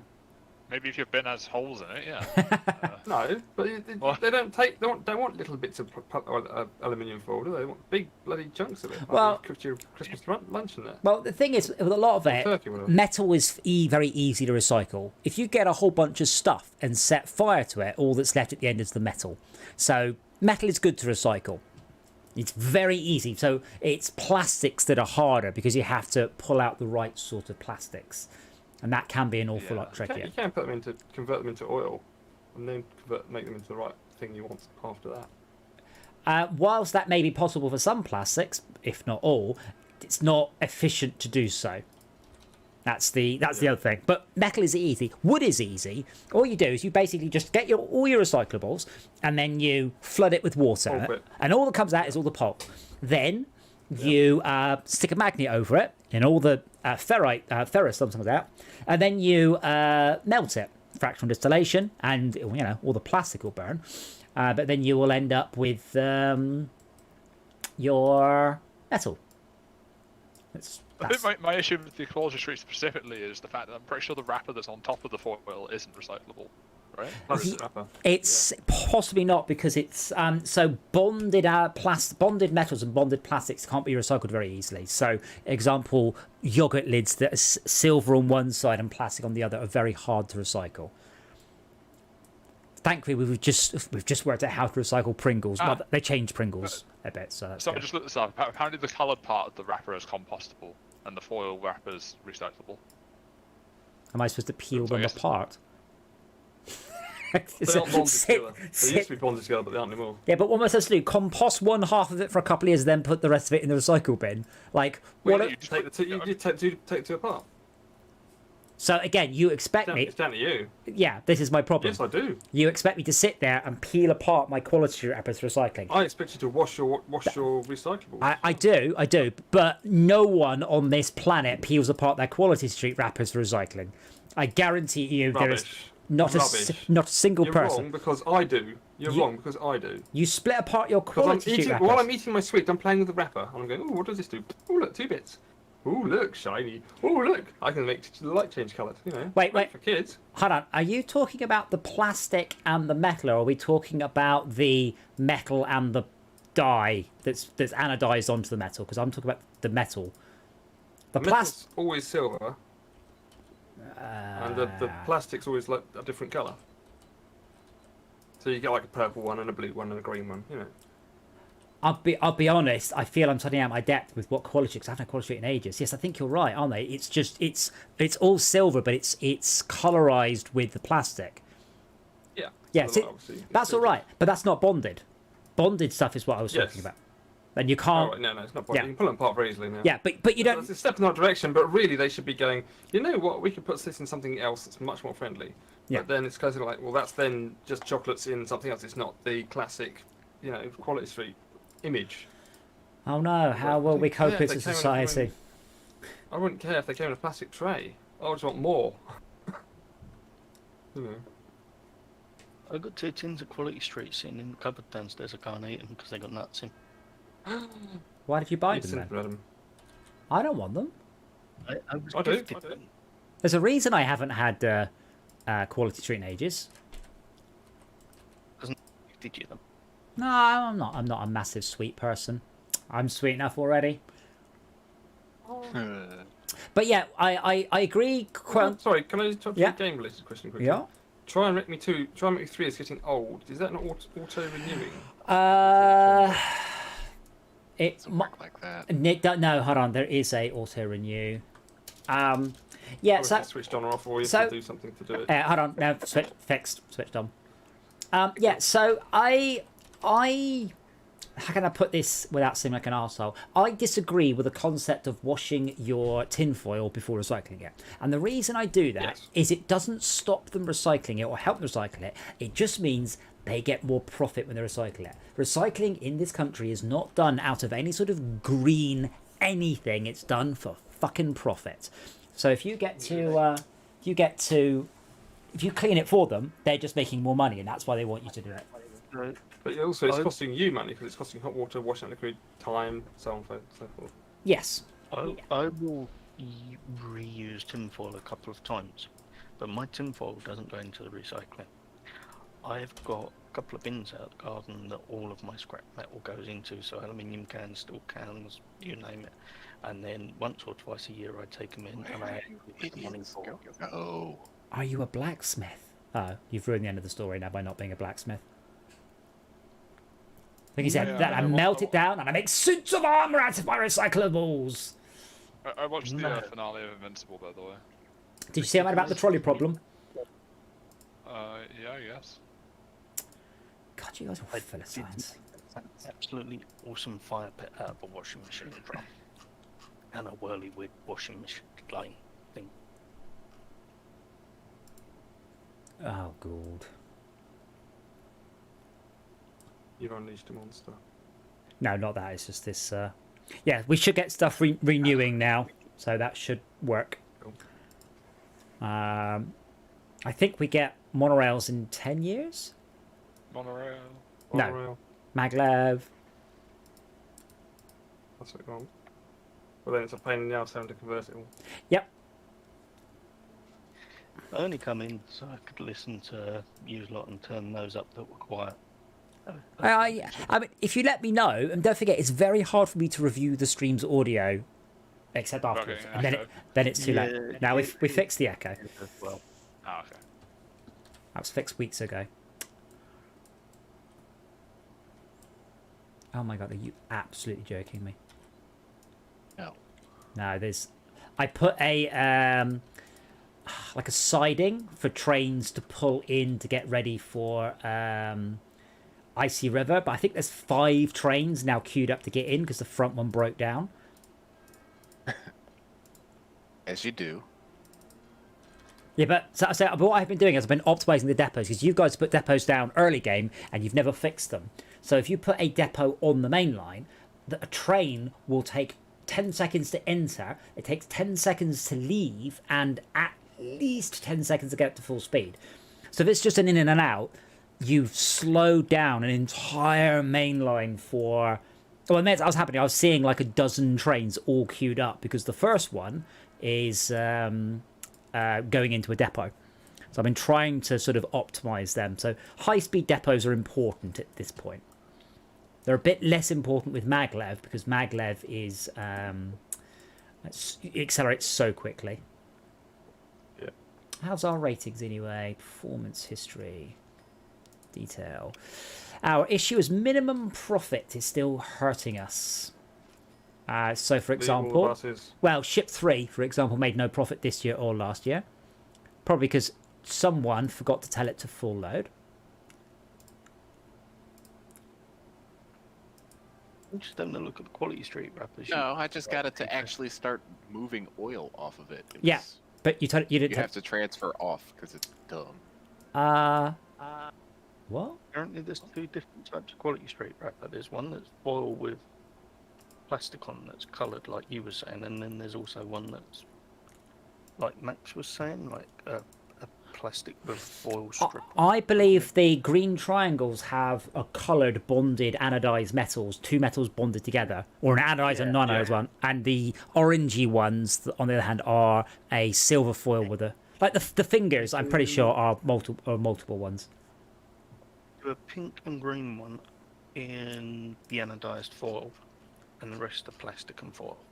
But it's stuff like that. Like, if it's a rare thing, if it's something that only super posh people have once a year, fine. But when it's like quite a mainstream thing, it just shouldn't be legal to go, this massively environmentally unfriendly thing is just so we can make our product prettier. Like, we're at a point now we have so many people that luxuries like that are, as I said, 136,000 miles of foil a year. I mean, that's huge amounts. It's ridiculous. Why? Because they want to sell more quality. As Max said, the real reason is, well, first of all, they're allowed to, and that's how Quality Street has traditionally been. I think I am getting on. I'm getting angry at really, really mundane things. I'm angry at Quality Street and the Conservatives. Do you remember there was a thing on telly, the four blokes that were getting old that used to moan about fucking everything? No. I can't remember the name of the show. Apps. No clue. Muppets. That what? So yeah. So the Muppets, you know, Waldorf and Astoria. Yeah. Two old blokes that go to the theatre together.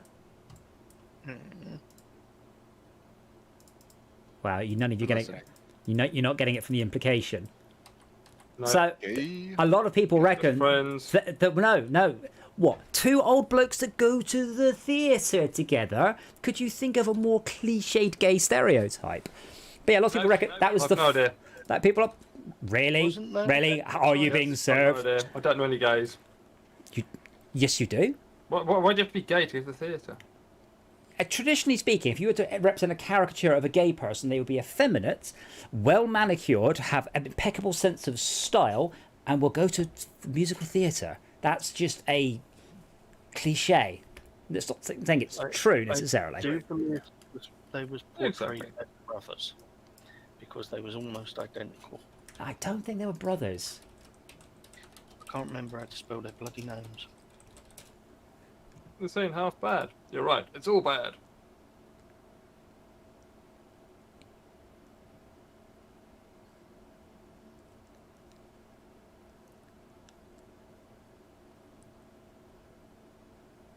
I'm just Adam. I'm just reading through some of the Epic and Apple Portrait stuff that's going. Oh, has there been more? Quite amusing.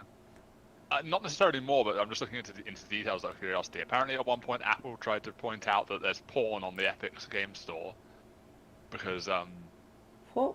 they have itch.io on their store, and you can indirectly access porn via itch.io via the Epic store. Wait till Apple find out the sort of websites you can visit via Safari. Then, if that's their argument. Like, what the hell? Well, I think the difference is that Epic claims that there's no non-safe or no porn on their platform in their marketing pitch, I guess. I don't know. But whereas Apple aren't claiming that for Safari because it's a web browser. So, do we take Wikipedia as being factual or true? Or just random information? Well, again, much like many parts of science, if there's something incorrect, try it. Put something incorrect on Wikipedia, see how long it lasts. I've done it before. What did I do? I changed it from the theory of gravity to the hypothetical theory of gravity, and it lasted like 2 minutes. I went, no, fucking hate. So yeah, Wikipedia. The thing is, the whole Wikipedia is an accurate thing. It hasn't been true for a long time. Back when Wikipedia was new, people would just put anything up there. But now, you can't. It all has to be cited. People get into massive arguments if they disagree that something is should or shouldn't be there. But yeah, Even when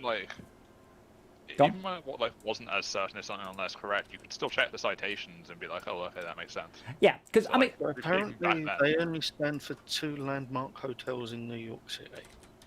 Yeah. That's their entire purpose. what? Yep. Well, that's what they're named after. Or two very large. Yeah. Named after 2 landmark New York City hotels, Statler Hilton and the Waldorf Astoria. Yeah, did you not know that? Statler and Waldorf. Yeah. No. Oh, yeah. Have you never heard? Oh, yeah, the Waldorf Astoria is a very famous New York. It is New York, isn't it? Mm. Yeah.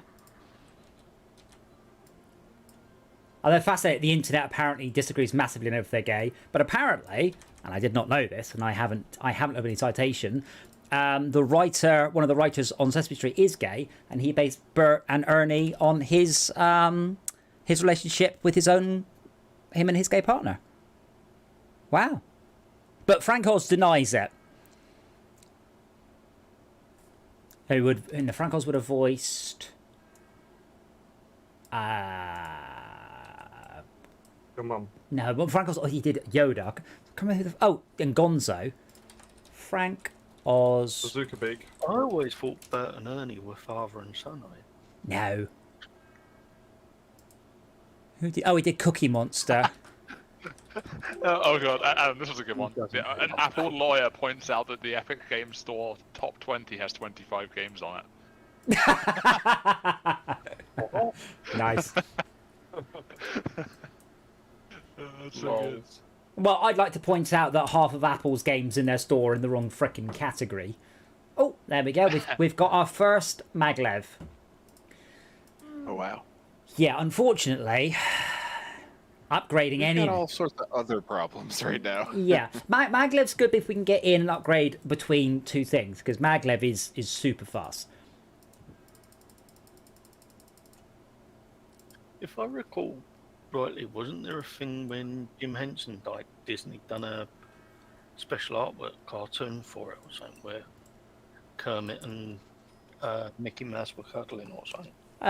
Yes, there's quite a nice Was set that an of actual art. motion picture, or was that No, one? just a picture, just saying, goodbye. Yeah, that was a nice little touch. Yeah, Frank Oz also played Cookie Monster, Bert, and Grover. And, Yoda. As you do. What, actual Yoda? Actual Yoda, yes. Yoda. He was the puppeteer and the voice actor. No, knew that. Who do you think did it? No, I didn't know who done it. I've never looked into it. Wizard of Oz. Wizard of Oz, Frank Oz. Damn. Thanks, brain. Follow the yellow brick road. Something that finishes in Oz. Yellow. Always yellow. Chowka, can you please fix Iron Island's transfers? I don't really know what you were doing with this. Like, you've got a passenger train and two other trains going there, but it's just full. It's always full, and I don't really understand what you were trying to do. It's just got 900 tons of iron ore and a rating of 0. Apparently, for part of the this court thing that happened, Nintendo at some point had to show some of their publisher contracts, and apparently part of it was that people that work there aren't allowed to be part of the Yakuza. Sorry, say that again. The people that work for Nintendo aren't allowed to be part of the Japanese Yakuza. Oh, Which is like their Yakuza. mob. Sorry, I thought you said the wait. accuser. Nintendo can't? People who Yeah. work for Nintendo cannot be in the Yakuza, yeah. Wait! That doesn't make any sense. Yes, it does. What? No! Why is Nintendo that funny? founded because of the Yakuza. Nintendo? No, Nintendo used to make playing cards. Gambling playing cards. Uh, Their entire business model was supplying gambling supplies to the Yakuza. Well, possibly, but I mean that was like 1920s. That's It was earlier than that.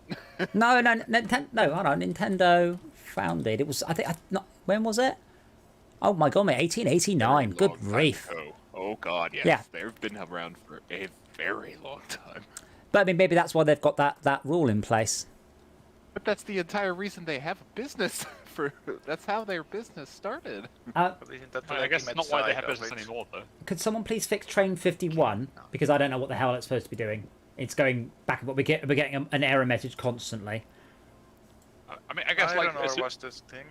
I mean, I guess as soon as your business is mostly not from the Yakuza, they probably want to drop that Yeah. as soon as possible. So. Yeah, so Train Have you seen the plane crash? Train 51 has an invalid order and it's just broken. So someone can fix that. And I'm looking. I'm trying to understand iron. Just What? be going. I think Oh, I know what I did. Yeah, Well, that's my fault. I Okay, guess you it fix was. it. And I think you're fixing Iron Islands with a monorail. But apparently you've forgotten what signals are again. Just reminding you.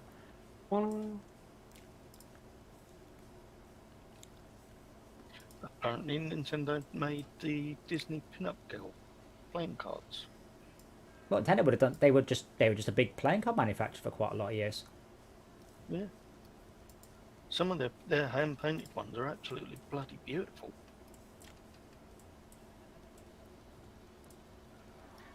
That haunted house I recognise. There's Luigi. Oh my god. Yeah, Luigi's Mansion. Yeah.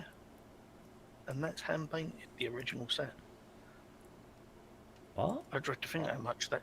The original set was hand painted and then they scanned them and used them to print the ones that were sent out. I don't know what you're talking about. That's not Luigi's Mansion. Luigi's Mansion was a GameCube game. A fairly popular one. It was. It is. So, hang on. I just posted the video there. That's a set of playing cards with the mansion and all the Mario Brothers and shit on. But it's a hand painted, the back of the cards are hand painted. And then they released a set of cards printed with that on. Oh, cool. Oh, those are Hanafuda cards. We. Yes. How do you know that? Or is that Yes, just yes. what style of card? I play- DJ I play a explained lot. it rather succinctly. I mean, it's not even that. I just play a lot of card games. We. I'm a bit confused how card games are weird, but okay. Wow. So, what You game? like soccer? What games do you play, Brett? Like proper games, or like Yu-Gi-Oh? Oh, Mix of both, to be honest. A mix of both, proper games and not proper ones. Yeah. What I mean, is are they not Yu-Gi-Oh? proper? In what way? Well, like Improper. 5 divided by 3. No, I can't think of an improper fraction on top of my head. 13 over 2. I can't remember. Is it anything that ends in a not whole number? No, Let's- that's an overloaded fraction. It's what? I'll stick with an overloaded fraction.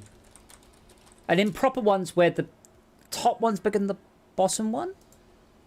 That's overloaded. The overloaded fraction does not appear to be a real term, I'm afraid. Oh. Well, that's what I was taught when I was a kid. Yeah, an improper fraction is where the top number, the numerator, is greater than the denominator. Or equal. Equal? That's not a fraction. 83 out of 83? Well, that's 1, isn't it? That's why it's improper, because it's not true fraction. Well, but... Oh, I guess it's not a fraction. It's a fraction and a bit. So, like, 1.3 or some such. It should be a ratio. But yeah, I don't know what an overloaded fraction is. That's just not a term, I'm afraid. Oh.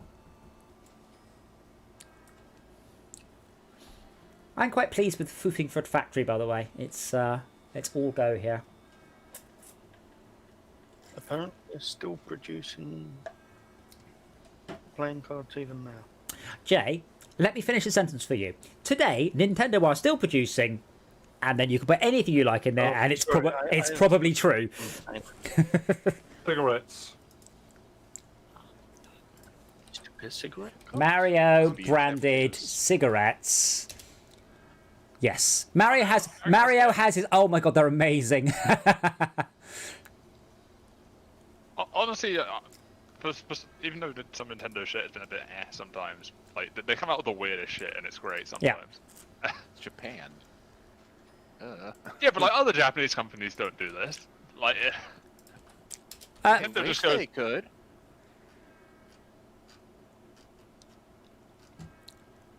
but yeah, there's They wish they could. I've seen it. People do it with both Evangelion and Totoro. Can they live an entire month on nothing but Evangelion or Totoro merch? And the answer is yes. Yes, you can. Like you can eat Evangelion branded food. You can wear Evangelion branded clothes, bed sheets, toilet paper. You name it, you can get it with Evangelion on it. And the same thing applies to Totoro. Totoro anything. I mean, Like- you could probably apply the same thing to like some like pop stars in the US or something. Well, I say basically, Studio Ghibli make Disney look restrained when it comes to merchandising. Yeah. It's just Oh no. Yeah, otaku culture is strong in there.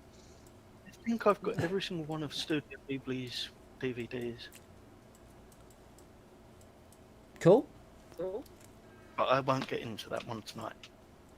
What, Studio Ghibli? Yeah, What's wrong? Ghibli. like I just like their artwork, their style. I like the batshit one where a girl hits her head and wakes up and cats can talk, and then she meets the king of the cats, and you're like, what is going on? One was hit, Is it? isn't it? No, it's the king of the cats or Cat Prince. Oh, The Cat Returns. It's called The Cat Returns. It's Wow, what a name. utterly mental. It's just completely. You're watching it going, this is the same studio that do these one little slice of life stories. You watch this one going, what the hell are they smoking on this one? The bad crack.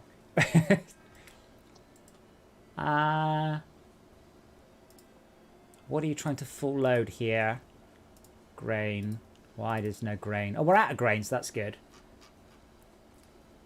Super ordinary white powder, I think, is not enough. Where are you going to? Super duper. Why are you going to super duper station? You're empty. What the fuck? So, super ordinary white powder, I think it might leave Northern Superstation and accidentally offload its stuff somewhere else. Because it's now heading to Super Duper Station and it's empty. 10 out of 10 for a name, though. could you not have just called it Plaster of Paris or Talcum Powder? Oh, there's a number of these. Lime.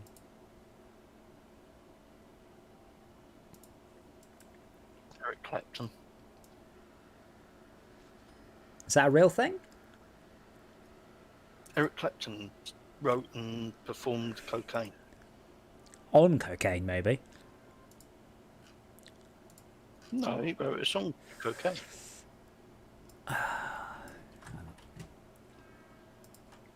Oh, so you know the new Resident Evil game?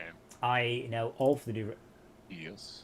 Someone has already made a mod for it that makes it so the Yeah. giant tall lady is naked.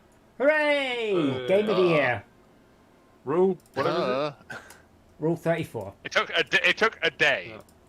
A day. Wow. Well, they had to get the models first, so yeah. I am just going to have to disappear a second because there's a bright flashy light outside my house. Oh, dear. Oh dear. They've come for you. Well, the thing is I doubt the model would have. Do you think they model like all the details of the naked body of a character? You don't see the full body of? Well, it'd be pointless not to. Yeah, that's what I'm saying. But it's Oh it's my not just God. skin. The person who's modeled it has What have you got? added all the details. Was that it? Who has been murdered? Apparently he's seen something. Is it a cat? Do we want to And call it requires a his streaking? immediate attention. Yes, Well, the it doesn't- flashing light was a cat. How flashing light was, did he? It said, oh my god, and then ceased transmission. I just put the stream up just in case he puts the webcam up to show us. I've got the stream running. I will just bring it up now. So, is there a way on YouTube of increasing the volume beyond the 100%? I do not believe so. No. Just increase the volume of your web browser and your volume mixer.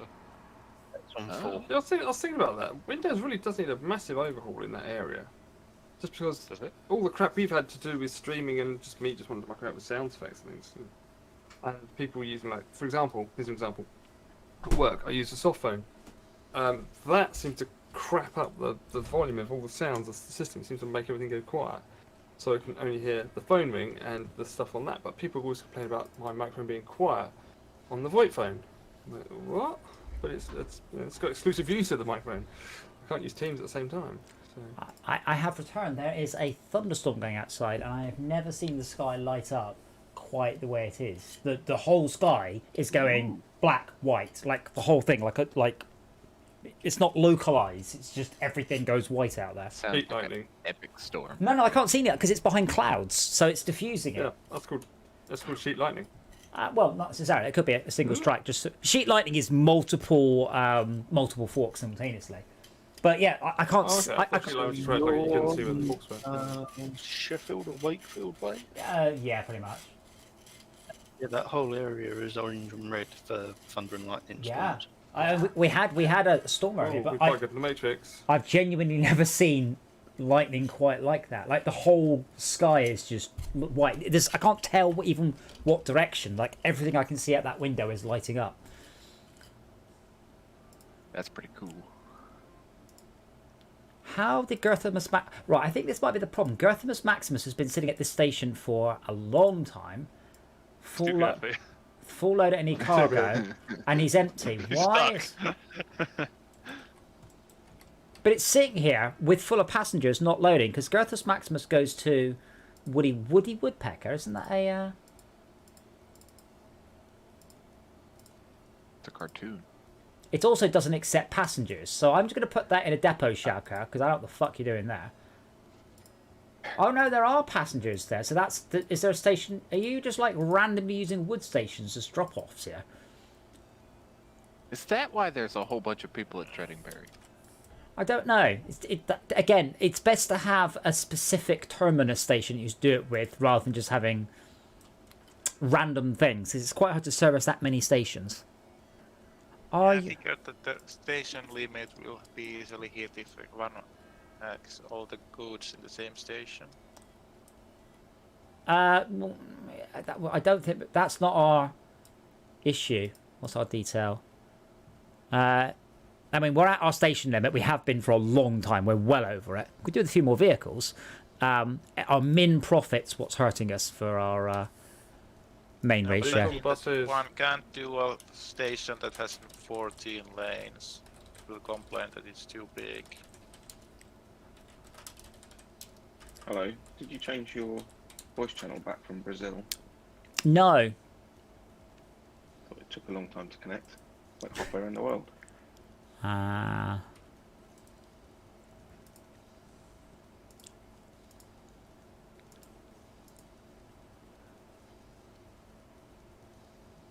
Treadingbury South. There we go. We're back to automatic now. Sai, I'm afraid I am going to have to pull you up on one of your logic puzzles. So, I checked. One of my logic puzzles? Yes, one of your logic puzzles that you made up. I checked. What's that then? The one with the light bulbs. So, Oh, I didn't make that up. I got that from a webpage. well, my nightlight does not get warm. Is not warm. I checked. What did you measure it with? I measured it with my fingers, which is the Not good enough. Do you want? You use your penis. If it can't be used, then you don't have it available in the test case either. I Yeah, did. but also you don't have LED bulbs available in the test case either. Yeah. You have light bulbs.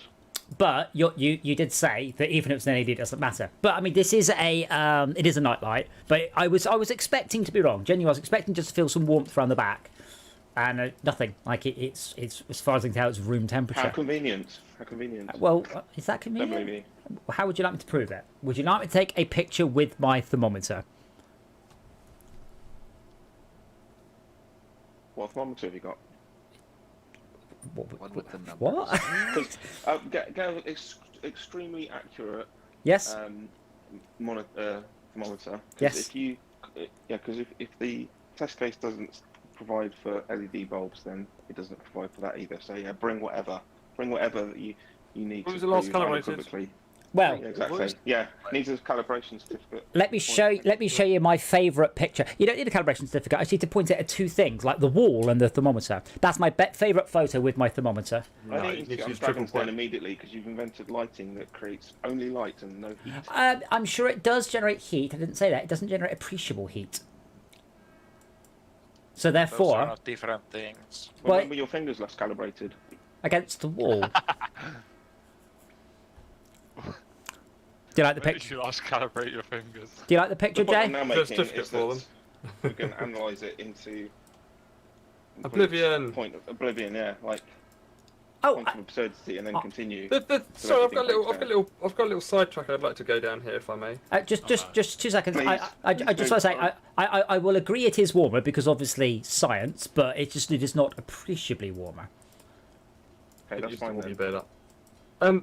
The reason that people started telling the police or asking the police if they had their speed cameras calibrated was because they could get away with speeding, because they basically said, has it been calibrated in the last whatever it is, and they said no, and so they went, okay, so we'll have to remove the law that says that people need to, that basically there was I forget the exact details, it's on the radio. Yeah, you have to have a if you calibration certificate. in the contrary, then the computer must be right. That was it. I was under the impression they were just all certified quite regularly, just so no one had any excuse. Well, that's what I hope. I mean, bloody hell, there are so many things in this world that you have to have a certification saying this is now up to date. It's just like, so many standards, like metalwork, and any metalworking pretty much has to have a standard on it. Well, but the point is that led to the post office persecuting or prosecuting, a bit of both actually, their postmasters for fraud, and because the Horizon system was assumed to be correct and there was no evidence in the contrary, people went to jail and had their lives ruined because of some twat trying to ask the police to calibrate their fucking speed cameras, which they should have been doing anyway, and the law went, oh, you know what, we'll just take that law away and fuck the people over. Yeah. Where's the post office come into that? Wait, have you not been following it in the news? The post office, the post office sent loads of people to prison because the computers said they had to be committing fraud. Numbers Is this today? Is this today? No, this is like they've just 20 years ago. They've just all been let out, basically. So, No, I've not. okay. So, in April 2021, an appeal went before 3 judges. 39 of the convicted former postmasters have had their convictions quashed, with a further 22 cases being investigated. So, the TLDR is the computer systems said they were stealing money from the post office. The computer cannot be wrong, so they sent them all to prison. No, I didn't know about that. I was just going to say though, regarding the speeding thing, it's sort of standard practice for the defence to attack evidence and how evidence was gained and continuity of evidence. And the thing that I don't get is, and that's a good thing, because if there wasn't that kind of oversight and scrutiny, then people would take the prosecutors would take the path of least resistance and cut corners. So, but then they said, well, we'll stop people prosecuting us by taking the law away. So they can't prosecute us on that one. Which is stupid, because if I'm making aircraft parts, I have to make them to a standard. I have to be able to prove I've made them to that standard. I have to have documented evidence that I've done that, and have the records of all the maintenance I've done on this piece of equipment that does all that. I think quite importantly, when speed cameras were invented, they were probably quite shit. Nowadays, 20, 30, 40 years later, measuring the speed of a vehicle to within 5 miles an hour is a pretty trivial exercise. Like, it's like going, well, is this digital watch, is it actually accurate? Like, of course it fucking is. Well, speed cameras are less of an issue because they take pictures at intervals and you see where the car is on the road. But it's the speed guns, perhaps, are the things that need calibrating, because then it's basically the evidence is an officer saying, I used my device and it gave me this reading. So then it's quite right and proper to say, oh God, I sound like a politician. It's quite right and proper to say, was that calibrated, and is that device being tested and so on. I just think, if your job is prosecuting, then things like that feel like a bit of a pain in the bum. But it's correct, it's right. However, it can go too far the other way, and litigious societies just trend more and more towards bureaucracy, and you end up being like Vogons, where paperwork in properly. I think at the risk of casting aspersions, I think the Spanish can be a bit like this. They love a bit of paperwork, and some of the things that are very mundane and straightforward for us to do in this country can be so much bureaucracy in other countries. I think we've got it bad here. I'm trying to work out how many people went to prison. The best bit is, in total, right, the system detected a few £100,000 worth of stolen money. Guess the system cost £1 billion to implement. Yeah, $1 billion. Never heard of that. $1 billion in Fujitsu charged us £1 billion for it in 1995. It picked up, a couple of % of its net worth in incorrect things, and loads of people went to prison. Because as Max said, the computer cannot be wrong. So therefore, that's it. They went to prison. Yeah. Well, if you suspect that the computer is wrong, you have to do it by hand. If it's a big data thing, then is that extra? Well, at that certain point, they want to worth close. it? They want to close up shop. You know, it's a bit late to be able to go. I can't prove it. I haven't got an alternative system. Well, this is why the US still have the votes by hand, so they can go back to computer systems and we've got all the paper votes. We can make sure.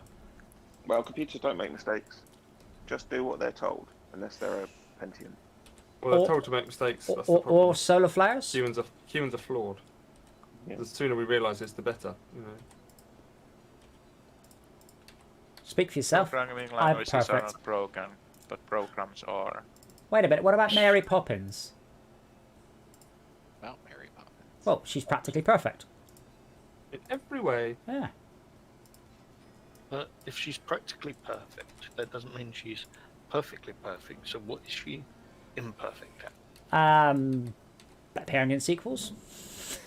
Was that a sequel? Wow. yes, there was. Yeah. It's So called bank. I've worked out your I did LED see it. light runs between 18 and 24 degrees Celsius. And That's will below last my room you- temperature.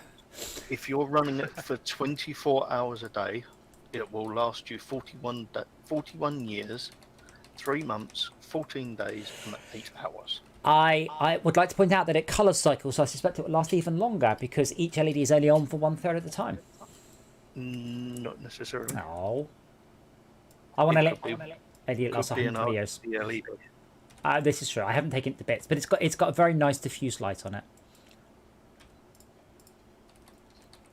I do actually like the look of that. It's just quite. You swipe your finger across the front to do it at different things, but yeah, it's just that my house it's very tall, and it's quite hard to go around the staircase at night. So I've just got a nightlight at the top of the stairs, so I can actually walk up there without plummeting to my death, or ruining my night vision, which is obviously no good if ninjas invade my house at night.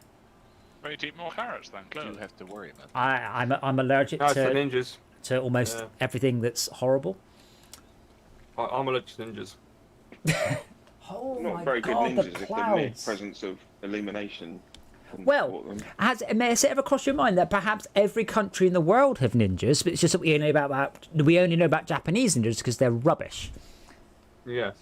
I always assume everything is a ninja. That's how I'm still alive.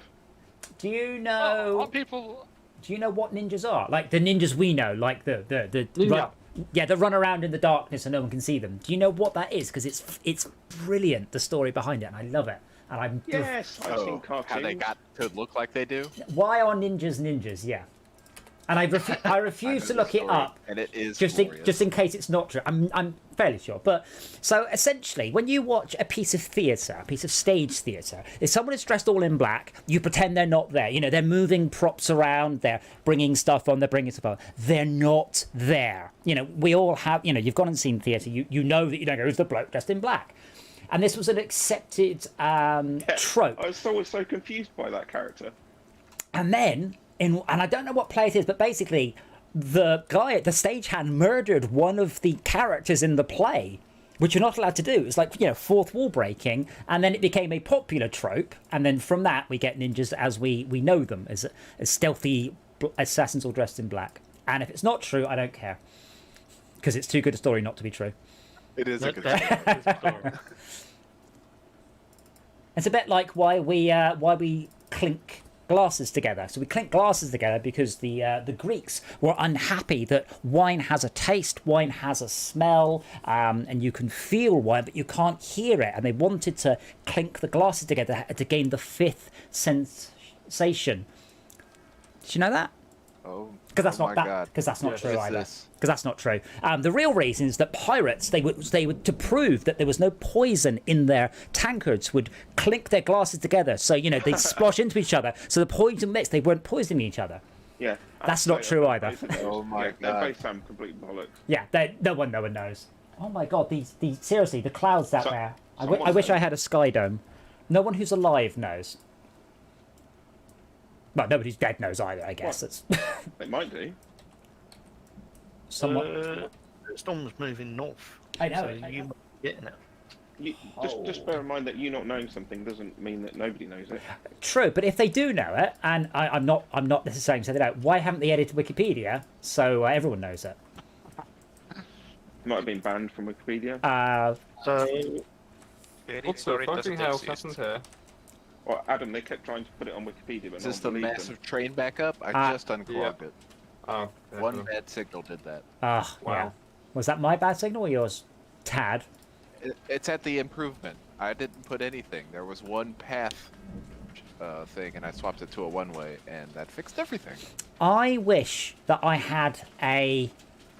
What's a conservatory on your roof? Like a sky dome or something. What would that be called? fire down. No, like made out of glass, but so I could sit like Observatory. an observatory. I wish I had an observatory in my house. I could sit up and watch the thunderstorm from there. I wonder if I'm allowed to build one. You mean like the little glass globe that's on top of the train in Snowpiercer? It's exactly like that. Yes. Yeah, they do sell them. You can get them. You can also get solar tubes as well that are very much like that. But You were going about this all. it's like a You shit. were doing so much extra work for this. Why? I'm trying to cut down on all these rails. More rails is more. More Monorails. monorails. Oh. Yes. Monorails. Oh yeah. Anything new? Quit Well, putting in electric rails. anything new should be maglevs. Any new things you join up. I'm mostly just trying to keep the old stuff working because it's. Yeah, we're trying to just rip it all out and chuck all those trains in the dumpster. That's Start new. That's beyond tricky. But that's what makes it fun. What we can do is we can send every single train in the entire level into a depot. No, All of we're them. not doing that. All of them. Update all the tracks, and then you just sit there and duplicate all the trains. No, we're not doing that. We're doing this like one at a time. Little, like one train station at a time. That's why I was working on Dredenberry. Yeah, Because but it had two sets of things, so I swapped one over, and I'm slowly changing it out. And I need to update it so that it uses wood trains and delete the regular electric oil trains, and upgrade that all to monorail trains, oil train. mag.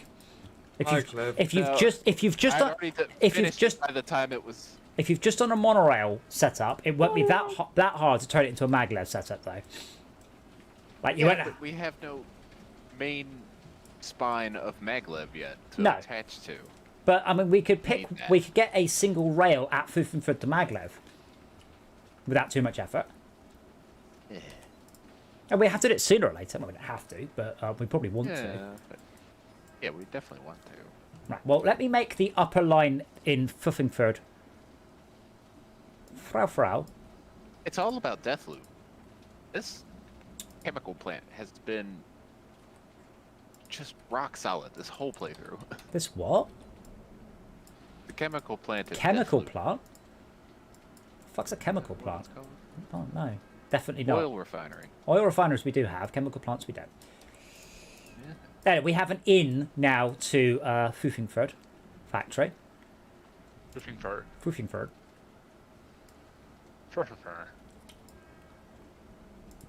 Sounds like some sort of German sausage. You're sucking on my Fuffingford. Oh dear. Yeah. My breakfast.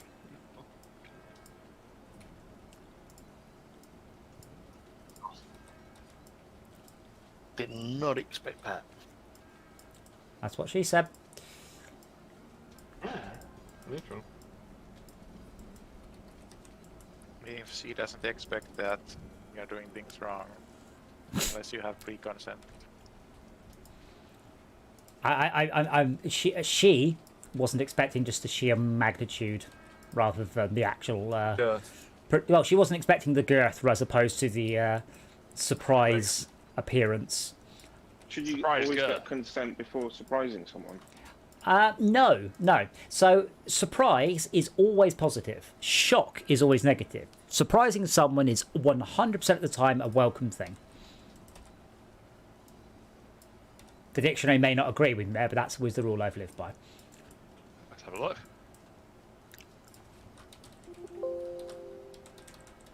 An unexpected or astonishing event. If artifact, etc. Who decides if it's shock or surprise, though? Yeah, surprise is a situation that is unexpected, generally positive or neutral. Shocked is negative. Who decides? Yeah, Well, but what I'm saying the word surprise doesn't turn shock into surprise, though, does it? so I can't just, like, you know, Cuddle. pull a gun out on someone and go, surprise! I've got a new one. I've got a ready gun! Ah, fuck. Incidentally, by the way, I am having a lot of fun, as I always am on the stream with you guys, but if I disappear, it's because my internet's gone down, because the lightning is just, like, outside my house now. What's the lightning? I timed out a minute ago, by the way. Wait, improvement. Yeah, oh, wait, improvements. It's because Tad was busy having a go at me for improving stuff, and I forgot to connect it up. It's all saying fixed. nothing. That's all fixed. Anyway, so 15 Foot Factory now has a maglev in. Deathloop has a maglev through. I don't know where Deathloop is. Somewhere? Over the rainbow. That's unhelpful. Where?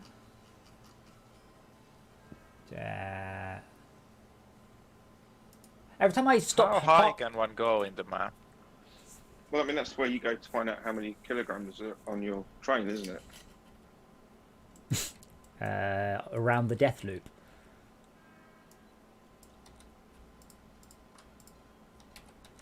What is going on with this stupid ass train? Oh, it's decided not to anymore. Fuck you, train. Oh, whoops-a-daisy. Someone built a railway line. Be careful not to build railway lines. Only build maglev. Only build electric. I hope I didn't make that mistake. No, it's the thing is, it could be. It just means someone's replaced a piece of diagonal track or something, and then the train goes, nah. Are you actually lost, Mr. Train? There we go. What is there not a thing in the game to show you who has changed what? No. Waiting for... That would be nice. It would be nice if we could see the last person to have edited the thing, yes. So I'm going to fix this. I don't know whose monorail this is, but I'm going to... So again, when we have depots, on the way out of a depot, don't reconnect until the main line until a train coming out of that depot is at full speed. Otherwise it causes huge traffic jams. Like dozens of trains long on these busy railways. And that should now help. You're not my real dad. Oh, Mac, did you name this train after yourself? Naughty Kids Nightmare. No. I am funny. Oh, what? Who did that to Deathloop? I was at that. No, I did anything of note. Wait, are you talking about... You swapped all the trains. Oh no, I did that thing again. I'm fixing it. Oh shit. Leave the button alone. No, I was fixing the electric one, and I accidentally fixed all the monorail and maglev as well. And by fixed, I mean broke. Yeah, sorry. Completely Chaco's fault. Balked. So, Adam, Yes. can you tell me why this game is fun? Because it looks boring. I know it's Heritage, and I installed it a little while. I installed it a little while ago, and I was immediately overwhelmed with the number of buttons and uninstalled it again. But I can see you like it, so why is it good? I have a special affinity, and in fact, the Reddit post I linked earlier that I made, that's the game I think that made me like computer games more than anything else. I like games where I do not directly control things. I like games. So, like Dungeon Keeper. You don't directly control stuff in Dungeon Keeper. You tell things what to do, and they kind of do it. And I like that. So in this game, this is probably the ultimate, and I can't directly control anything. I have to set it up right and hope my little minions do their best job. It is a very overwhelming game, and I used to skip college to go and play it with my friends. So we used to play it on a 486 over a null modem cable in my house. And I have been playing it genuinely for that long, and I still find myself, every time we play it on stream, learning and improving at it. So it has a learning curve of enormity. Doesn't mean necessarily that it's overwhelming, because at its lowest level, it's quite simple. And usually I find that people make it more difficult. So one of the things I always say to people is, if you don't know what you're doing with the orders, don't touch them. Because otherwise you find people going, unload this, transfer that, cargo that, and I'm looking at it going, I don't know what these are going to do. But yeah, it's when it all works. It's just taking a step back and just watching it all do its brilliant thing. Yeah, I like doing that. I don't like it. No offense to the other players, I don't like it when other people are in the game going, I'm going to add some stuff in. It seems to get very confusing. I'm like, I don't know what this train does. I don't know what it's doing. I'm going to avoid it. Sort of dampens the fun. Doesn't spoil it, but it dampens it. Yeah, it's hard to fix somebody else's line. That's why I asked Jalka to fix Iron Whatnot, which he hasn't done. Iron Islands Transfer, because I don't really understand what it's doing. But our ratings are still 0 there, Jalka. I'm going to just remind you, Iron Islands Transfer is fuckity fucked. Please unfuckity fucked it. Mostly my fixes are macro fixes, not micro, not macro. So I'm just fixing depot runs in and out rather than reworking en masse stuff. Journey to the Savage Planet's an excellent game, but I think it's only 2-player. No idea. It just says online co-op. I'm really tempted to get It's all right. I played it because it was on Game Pass. It's pretty good. Imagine No Man's Sky, but with no procedural generation at all, and you're not far off. And a story. And the story's it's quite good. And you know, it's a bunch of puzzles more than No Man's Sky's sort of resource grind. So you have to work out how you press a certain button, then run over and get this, or which upgrade you need to unlock in order to cross a canyon. It's very pretty. Maybe I'll play it again on my new Xbox, which I ordered earlier. Yeah. Hooray! Wow. No. So the alarm popped yesterday on Next's website of all places. Didn't get it. Weird. Popped earlier, and I went from the alarm to Microsoft's page to purchase in 20 seconds tops, and I got it. Yeah. The weird thing is, Microsoft has my email, my postal address. It goes, would you like it delivered? And it was still listing my addresses in Aldershot. Wow. Failed to update. Well, no. It knew where I live currently, but it goes, where would you like it delivered to? And I'm like, some of these addresses are, my God, 20 plus years old. Like, please don't send it there. The system doesn't know that, does it? Yeah, I know, but it was surprising how old I have, how long I have had my Microsoft account. How long you failed to update your email address? No. I've still got my addresses. It just asked me, where do you want it delivered? It listed all the addresses it knew. I'm not sure I ever bought anything from Microsoft when I lived back in Aldershot, so I assume I may have had to put my address into Hotmail or something similar, because it's my Hotmail account. Yeah. I'm linking one in Steam. Have you ever played it, Adam? Or would you play it? So do you like management games where people do things that you tell them to? Wait, is that the beginning of its description? Is dynamic 3D pathfinding? Wow. About this game, the best thing it's got in the game is dynamic 3D pathfinding. That's the first thing they list. Like, okay, ooh. I don't think I would. I have no love whatsoever for the Minecraft aesthetic. Voxels are amazing and powerful and brilliant. I love them. Making your game look like shit on purpose is a terrible thing. I don't like it for graphics. I like it for the management side of things, like being able to organize shit within it, like having teams within it doing certain things, telling them what. But is this? I mean, I'll stick it on my list. You did. Oh my goodness. What? I didn't add nothing. You added more terminals to Fuffingford rather than try to get rid of some of these old electric. No, I converted. terminals. I converted the very left-hand one because it's the easiest one to convert. Ah. All right, fair enough. No, it's at max size, I believe. But we have way too many freaking terminals here. Yeah, that's the maximum size. 1, 2, 3, 4, 5. No, 1, 2, 3, 4, 5, 6, 7, 8, 9, 10, 11, 12 platforms. It's ridiculous. Yeah, but we can start to upgrade towards maglev. Because in theory, one maglev can replace about a dozen normal trains. Cool. Who's Hey, that's building a pretty good. mountain? I think Shaka asked how tall it can go. Instead of Googling, decided to just build a mountain. I wonder why we were $20 million down. Is that the full height, Shaka? Yeah, I didn't max it out. Oh, no, there's... I think it can go quite high. Yeah, the radio mast tower on the left-hand side is what's stopping you.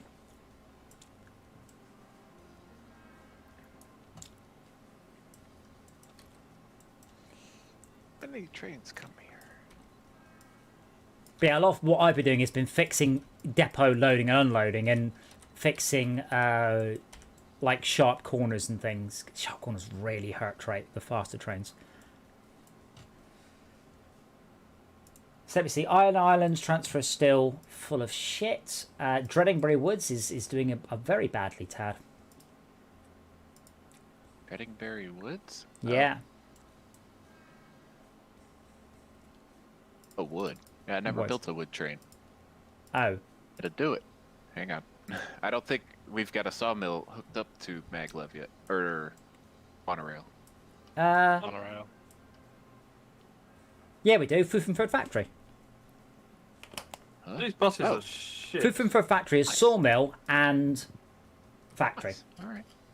And they All right. both As soon as make I goods. update that, yeah, as soon as I update that, I'm going to put that on maglev or monorail, and then I'm going to well- update the electric one Well, to maglev. yeah, but I mean, what I would probably do is convert one of the one of the lines to maglev, hook it round in a nice loop, and then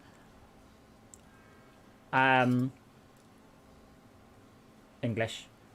Are we deleting those vehicles, Max? I do. Yeah, because they've just been losing money. It's so All annoying. of them losing money. There's very little profit there. It's about 72,000. Like really.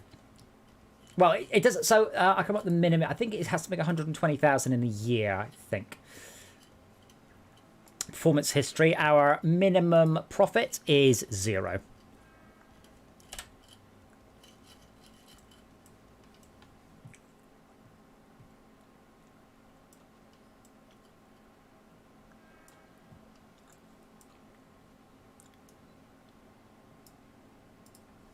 Oh, Brett, did you see my my YouTube video? I made a YouTube video. Did you see it? No. I put it. So. I put it on YouTube. Gasp. I don't do very many videos these days. I should do. I Well, is this on Projector James or somewhere else? No, this is me. I don't know you have a YouTube, so. I do. There you go. Another one So would one maglev, after the no, other? one monorail train be able to replace 2 electric rail trains? Sorry, I wasn't listening. I was just scrolling at my own video. Oh my fucking god. I haven't done anything funny in ages. That's terrible. Oh. Like good terrible, but Okay. terrible. Oh.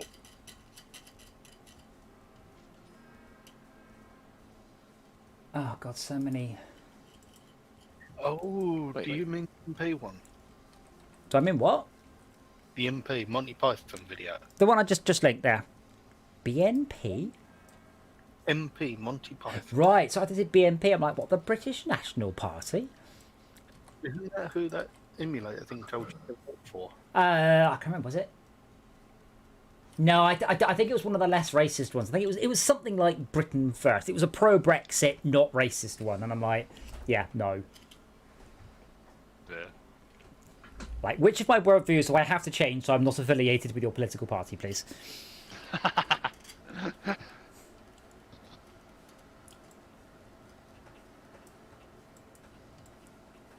So, Wow. did you vote for or against Brexit? Just out of curiosity. So the thing is, I write computer games. Okay, and You do? I am a reasonably well-travelled person. I have because I'm a very internety person, I have interacted with more foreigners than anyone would have in the 80s. You know, I've spent my life on the internet talking to people from other countries. I spent a lot of time in Europe. I am more traveled than your average person. And yet, I write computer games. Why the fuck are you asking me about policies to do with international trade and global this? And it's just, it's just like, isn't this your job, UK government? Isn't your job to go, we're leaving Europe because we've done all the research and it's crap and we're definitely leaving? Don't ask me. What the fuck do I know? This is if you've got a problem with your game, I will deal with it. If I have a problem with the global economy, I rely on my government to fix that.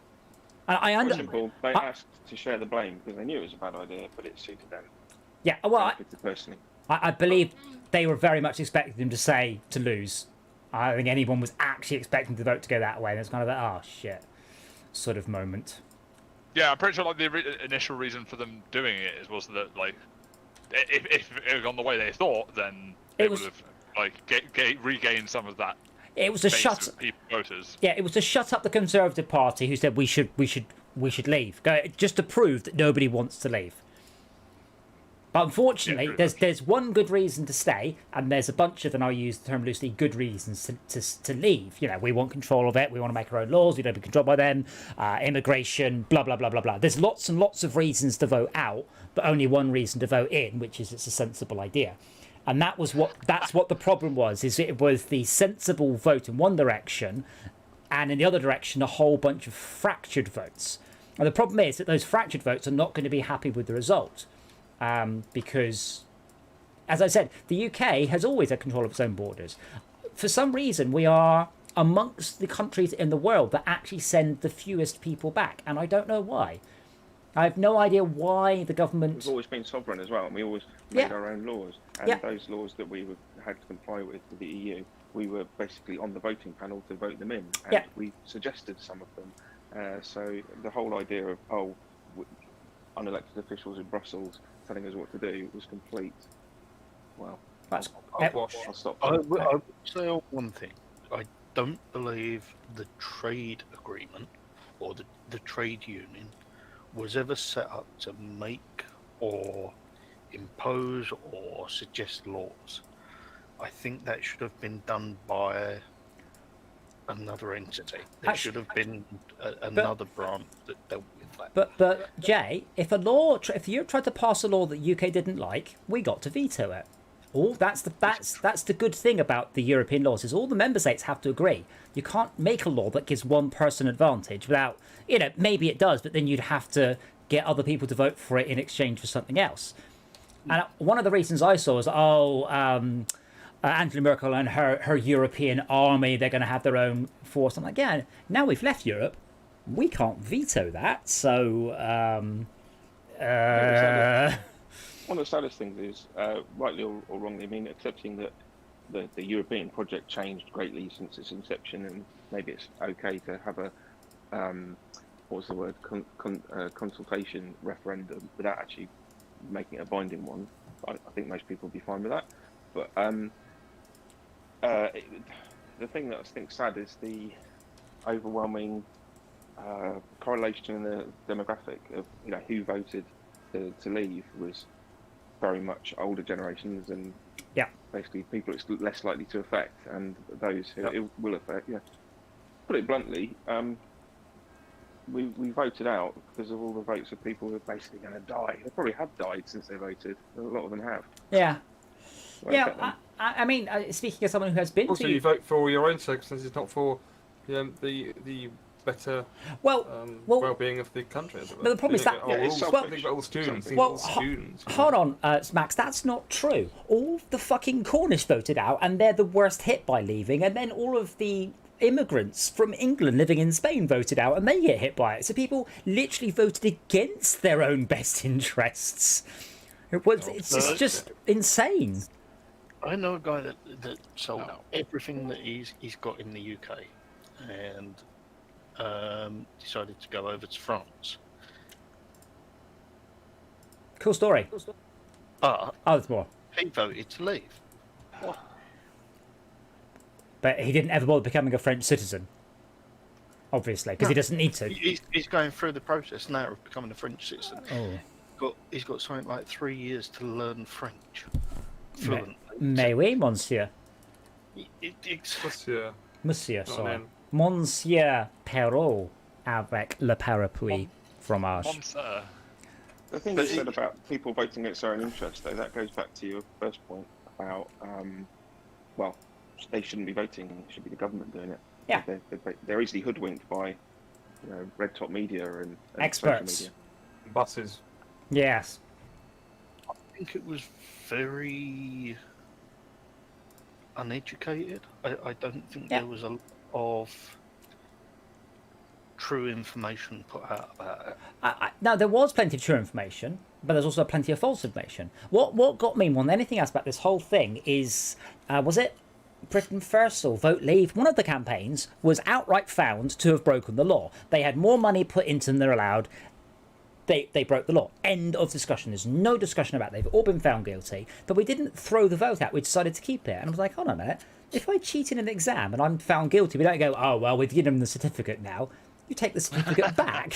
Like, if you get away with it to the end of the exam, that's not good. You've got away with it. And this just boggles my mind. It really does. So how many times do you run the exam if you find cheaters every time? Well, only the people who 10 cheated. times? 15 times? Well, Just Until you get a result that hypotheticals. people are satisfied with. well, no, until you find going Like to the, hypotheticals. like the referendums, they can just keep calling for more referendums and go, we want a referendum. Like, but you voted not to do the thing, now you can fuck off. And they're like, we want I just another wanted to say there was lots of good, proper information out there as well. It's just that it wasn't nearly as interesting and exciting as all the false information. yes. Yes. Well, And you'd headlines think, sell like, papers. Nigel Farage jumping about, fucking screaming and shouting, and God knows what else he was doing. God, I keep getting adverts for him. It's awful. And he's like, Oh yes, I bet Bit- those. Yeah. Bitcoin What's or he whatever. doing? Well, I don't know. Running out of money by the looks of it.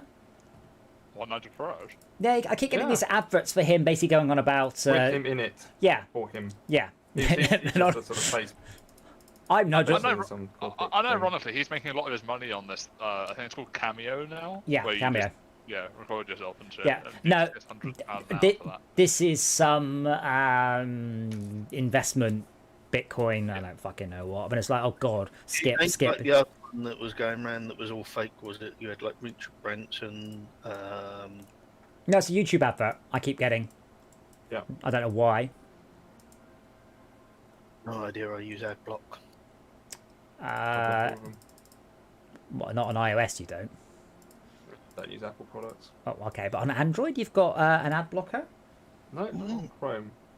Yeah, but Not on AdBlock. on Android, how would you do it? Like on YouTube, how would you do it? I could block block on it. YouTube, Well, it's iOS. very simple actually. You can do it in your house, and you say any adverts that any advert addresses you redirect to 000. But You YouTube can do it in your doesn't. router. But You can do it in your router. but the adverts from YouTube come from the same IP. They don't come from a specific advert IP. And excellent one for that. Mac and iOS is one blocker that just skips adverts very well. I'm surprised you're saying that because you make money off adverts, so you're hurting yourself. The other things, you can install Pi-hole, which is on a Raspberry That's Pi what I meant, on yeah. your own little server. And that's a good one. But that's the thing. You have to be able to detect it's an advert and then send it to the DUD IP. So this is the thing that's always confused me. So let's take Twitch adverts for sake of argument. Twitch could definitely make it so you can't tell it's an advert. Like, how could a piece of software know it's an advert? You're essentially splicing two streams together. It should, and it's not technically difficult to make, it impossible for my computer to understand that is an advert. And I know, I There think are it's quite several- simple with a bit of AI. They all start in the middle of a sentence.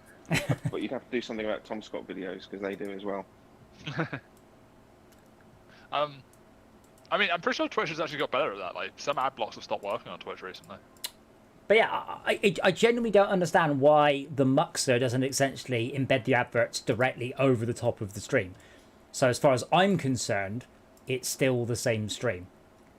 Well, I think what they're doing now to sort of do that is I think it's playing the stream in a small version above the chat in the top right when an advert's playing now, so it doesn't like switch the video feed anymore. Which Yeah. is why some ad blocks have stopped working. That would make sense. But that's fine. That's good You're still though. getting I the don't mind stream. that. I like that. Yeah, It does turn the stream. It does turn the stream audio off though. Well, So you have to listen to the advert. I suppose.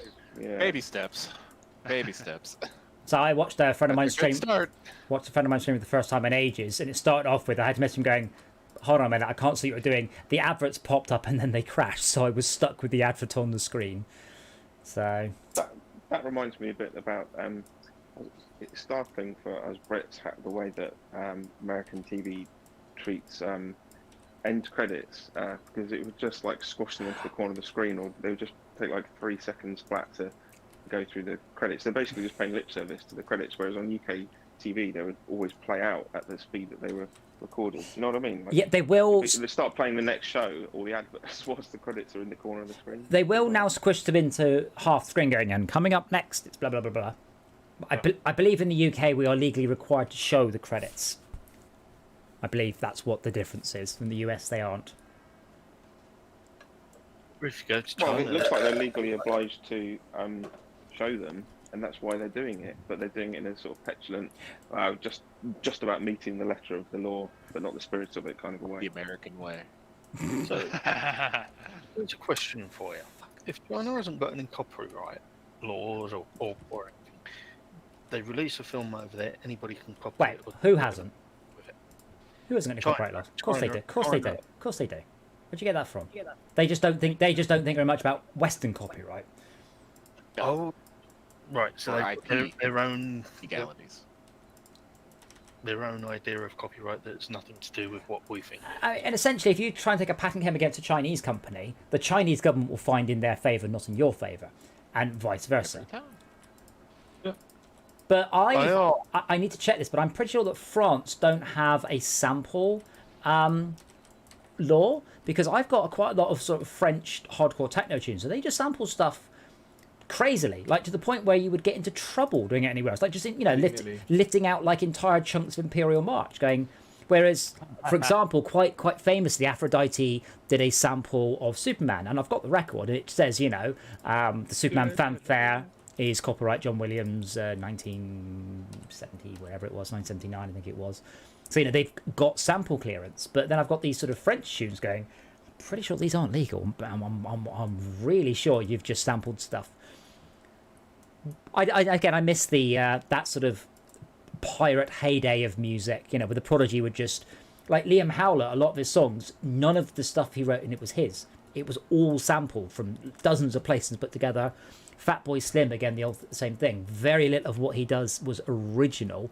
It was all sampled, and once upon a time you could get away with it, and sadly not so much these days. Funny got buggered for it.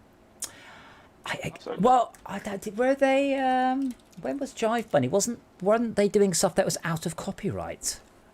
I don't know, but they disappeared down a rabbit hole very quickly. Rabbit hole. That was the first album I bought. Oh wow! I'm It's not related the first to time I've this, heard it, so- but Wow. someone mentioned a bit earlier. Someone mentioned newspapers earlier. Do you guys buy newspapers? Do they buy Yep. newspapers? What? Why? Yes, I do. What to line the cat litter tray? To help keep them in business. No. Like that's your actual reason. Yes, that's my actual reason.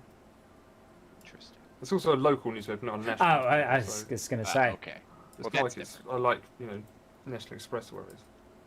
Our local That's a newspapers the paid National for with the Express. taxes we paid in The- the county. I don't know. I don't know National what the national papers are called. The bus service. Yes. The National Express. That one, yeah. That's So- not good, is it? so Light sh- comedy. Short quiz time, right? How many? When did Jive Bunny? Don't look it up. Release their first single then.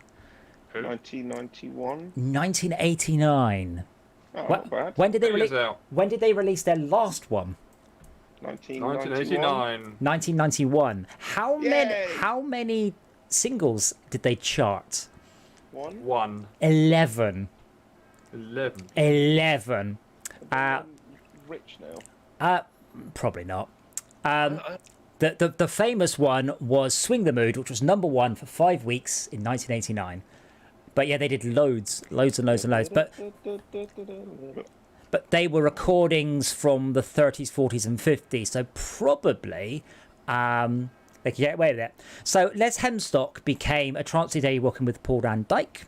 eventually. So yeah, they did go off to become things. They're from Rotherham, so they're from right near me. And 1, 2, Well, 3, they're- 4, 5, 6, 7 of them. Their whole setup was naff, and they had a sort of a bunny avatar that was really badly drawn, like a sort of ghetto Bugs Bunny. But actually, their music was really good. Yes. I defend it to the hilt, and I can sing along with it because it is embedded in my brain from playing it many times over.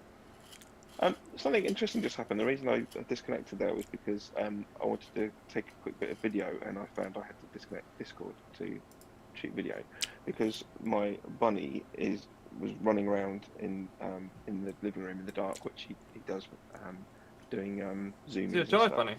I was going to say, I Yeah. hope bunny's called Jive. It's called Theodore. Anyway, he was being very cute, and then he went and flopped on his mat in the corner.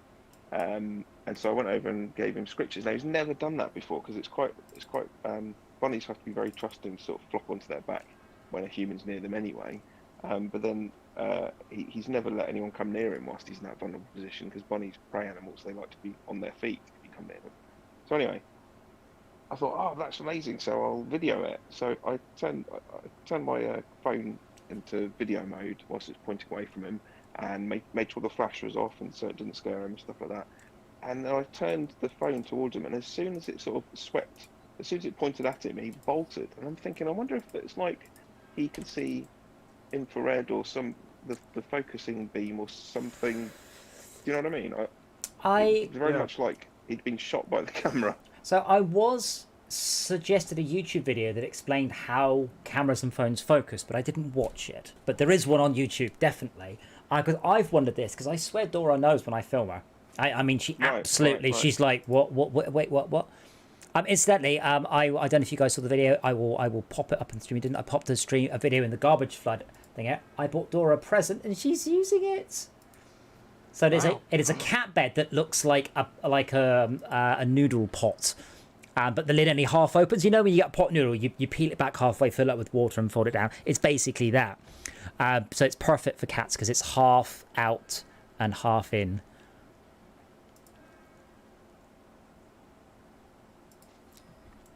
But yeah, I've noticed this. The moment I point the camera, she's like, "What? Wait, what's this, Father? Can I sniff it?" It's like, just stop, just ignore me, like you normally do. Some sort of survival thing, is it? Where they're used to having something pointed at them and. Yeah, but a cat doesn't know the front of a camera from the back of a camera. Who's putting stupid lights down the base? Stop it, bad man, dirty man in your pants. Oh. Ah! Oh my God. I don't think Tad has finished whatever it is you just bugging about with, Max. I'm getting that from the screams. I've had to fix this 3 times with all these things getting clogged up, trying to get through one Path fucking signals. tunnel. Path signal. There's nothing Yeah, else. entry and exit signals for something that's not nasty. We need some signals on the exit. Yeah, you need What? exits It's on the. fine. Where is this? I want to watch. No. Where is it? I Who want to keeps watch. track? Factory. We need 3 entries. There's 3 entries. Make them 3 entries. 4 Yeah, exits. that's fine. Make them No, 4 no, exits. no, so no, it no. can pick itself. Path No signals on the paths, entry. no Path one-ways. signals. Path signals. If you make it so you're forcing, an input ratio, on the other hand, if you have one of those lines with twice as many trains, you'll get a backup there. A 3 to 1 to 3 is the most efficient because you can have 3 trains come in and 3 trains go out. Like 6 to 1 to 3 is fine. But if you do them, if you specify multiple inputs, if one of them has more trains than the other one, that one will just back up. The problem we have at Fufinford Factory specifically is we have too many goods monorails. So what happens is we end up with more monorail, like all of the stations full of goods trains, and then we have to wait for an electric train to come in to generate enough goods for it to leave. That's what the direct issue is there. Apparently small animals can see infrared light and shit. Yes. But that wasn't the question. The question was, do the front of phones emit infrared light? Yeah, that's what I'm looking for.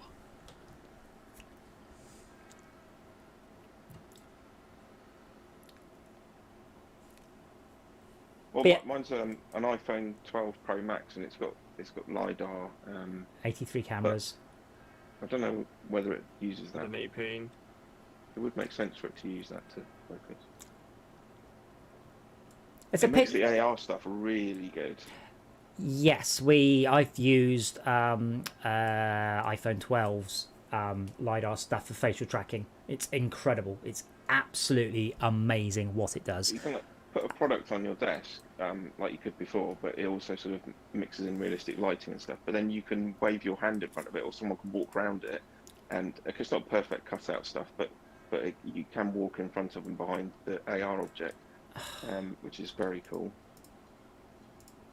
And in the Clips, which is the Apple sort of silly video editing app, it's got a load of new AR effects with a new update. So you move the camera around to scan a 3D model of your room, and then you can turn on the effects like disco floor or confetti falling in the room. But the confetti's falling in 3D space, so as people walk through the room, it sort of bounces off their shoulders and swirls in the air around them and stuff. Really cool.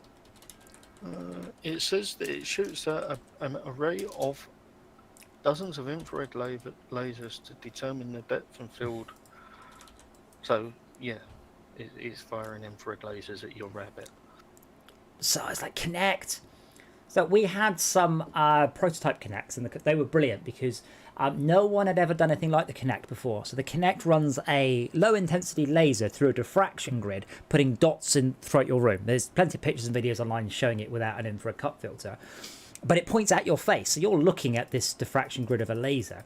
And when we got it, there were a bunch of things saying, don't use it for too long. We don't know how long you can look at it or how safe it is, and we will get this found out before we ship it. But for the moment, don't look at it too much. Is this the little thing on top of the telly? The Kinect, yeah. Yeah. Sadly, weird. gone. They are amazing pieces of equipment, absolutely incredible and massively underused because I don't know why really. A lot of it you needed quite a lot of room, but yeah, they were absolutely incredible. There are a lot of Japanese arcade games that use them. So you play a game, and Naughty Kid's Nightmare, I think, as opposed to Full Load. I think Full Load trod head mines. So you could play the game as normal, but then it would track your skeleton at the same time. So you could see, it could show you stuff. That's quite a good little demo I've just posted. Someone trying the AR effects. Wow. People walking around on disco floor and stuff. That is awesome. It's getting really, really good. The thing is, it's AR. It's one of those solutions looking for a problem.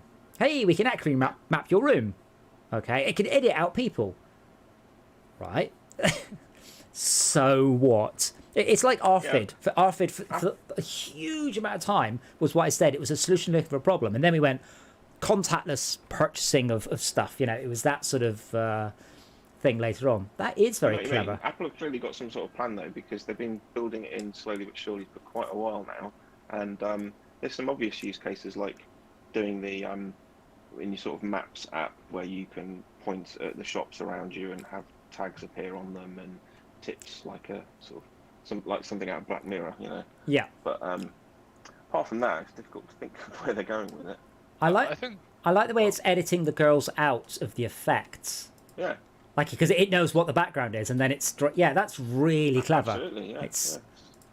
But actually, I mean, that little video clip I've just shown you doesn't quite show the really cool bit, which is you can then walk around the room and around them, and it still carries on doing. You have to stand in one spot. Yeah, I mean, I'm really hoping the VR. The VR headsets we've got use a similar thing because they actually build up a picture of where you are and then use that to work out where you are. So the inside-out tracking is very similar sort of tech. Right up to the point where the HP Reverb G2 appears to my PC as a HoloLens sensor. Yeah. Go on, Brett, what you say? I was going to say one potential use that I'd like to see, hopefully in my lifetime, is seeing like the potential like almost Pokemon Go-esque applications of AR. Well, like you just wear like essentially like a Google Glass and you just play like a real life MMO. And you just walk around doing stuff that only other people wearing the headset can see. So you haven't been paying attention to the AR teaser of the Pokemon Go that came out a month ago? Wasn't that long ago. No, Pokemon Go AR. I don't know if I have. What platform was it for? Do we know? I don't, and it's not out yet. They're showing No, off they're showing off what's coming. I don't think I've seen that, no. But I don't imagine that'll be that great yet. It'll probably be okay. But I think the issue partly is just that AR's not.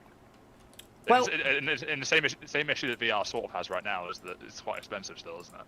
AR, at least for a good one. I don't. If you've got a new phone in the last, certainly last couple of years, if you've got a new phone in the last, 5 years ago, it's a high-end one, it might have it. But as far as I know now, it's pretty much standard across all of the mobile phones. Well, unless I'm also mean wearable AR. Oh right, yeah. Oh, gotcha. Yeah. That's. Obviously HoloLens is like $3,000, and that's like just not reasonable for the average person. No. I'm hoping we get there one day, but we'll see. Yeah, I'm looking at the Pokemon Go thing right now. Like, it looks okay, but it's still quite. Do you remember the trailer for Pokemon Go? And everyone went, "Oh my god!" Oh wait, yeah, wait, not featuring the. Because I saw it and I was looking at it, going, "Pikachu is being shadowed by that plant pot. How on earth are they doing that?" Easy answer: they're not. That was rendered. One day, maybe. Well, Scott Adams was quite famous for saying that the holodeck will be humanity's last invention. I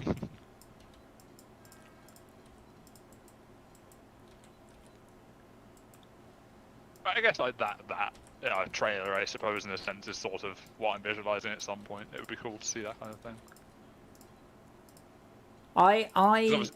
I did see a post and it says, do you remember when the day that Pokemon Go came out felt like the day that mankind came closest to world peace? Like everyone just stopped whatever they were doing and went down the park with their phones. Because basically, it came out and people talking about it, and I could see kids walking past, like several kids all looking down at their phone. And I'm like, and it's Pokemon Go. And I went out to the park that evening, like the day it all came out, and there was just dozens and dozens of people in the park all sitting there playing Pokemon Go, and I'm like, wow, this is amazing. A part of it that gaming is just become so wonderfully mainstream, as opposed to the it should probably fade you. Yeah, as opposed to sort of the social reject stereotype of my youth.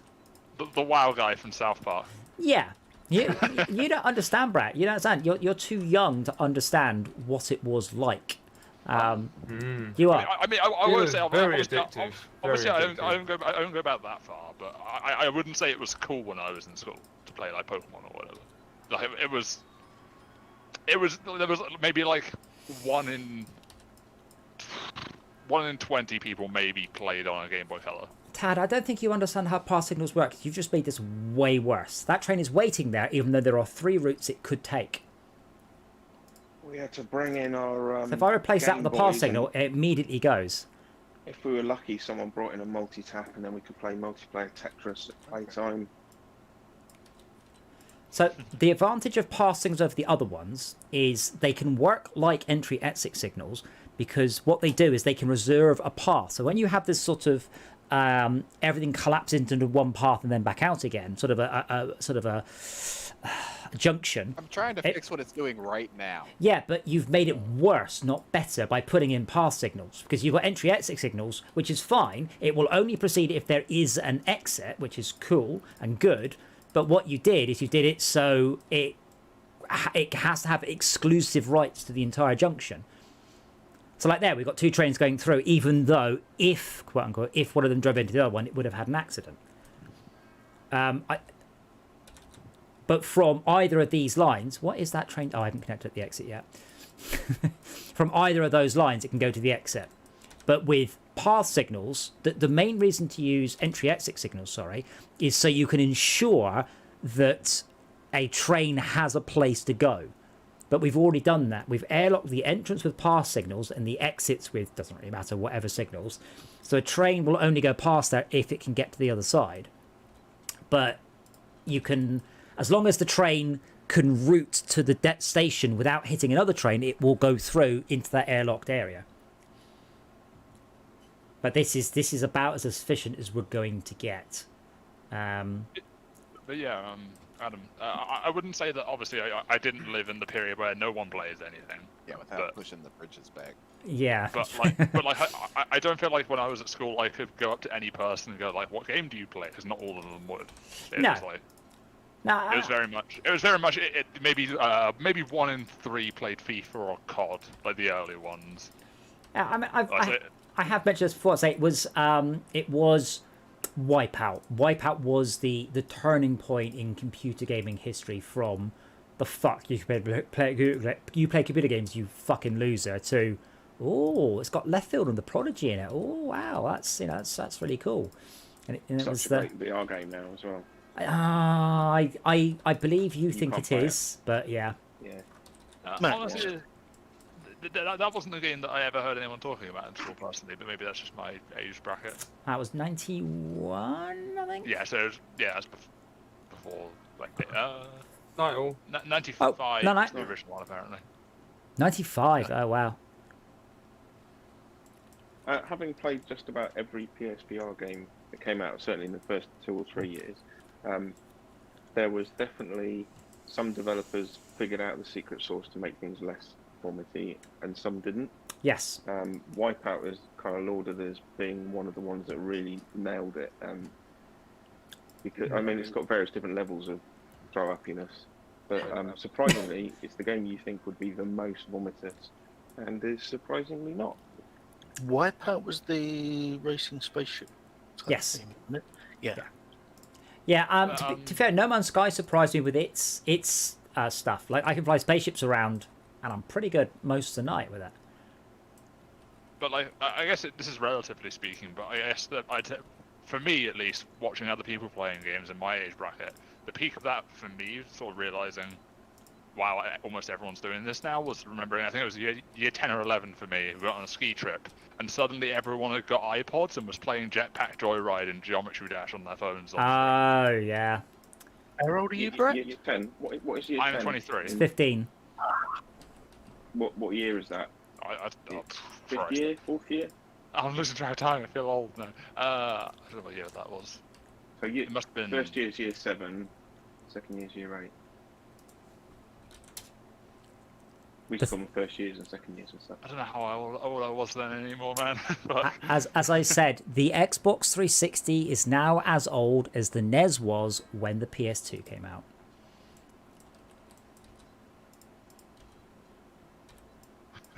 I did not get a NES, no, honest. I didn't because I was cool and I had a computer. I never had the original PS2, but we got the PS2 Slim. I got my PS2 very late. I got it the day Vice City came out. I got out of bed. I walked down to not Computer Exchange. Was it Console Club? Wasn't it? Must say Console Club. Bought a PS2. Bought Vice City, and then just went home, plugged it in, and didn't leave the house for 3 days.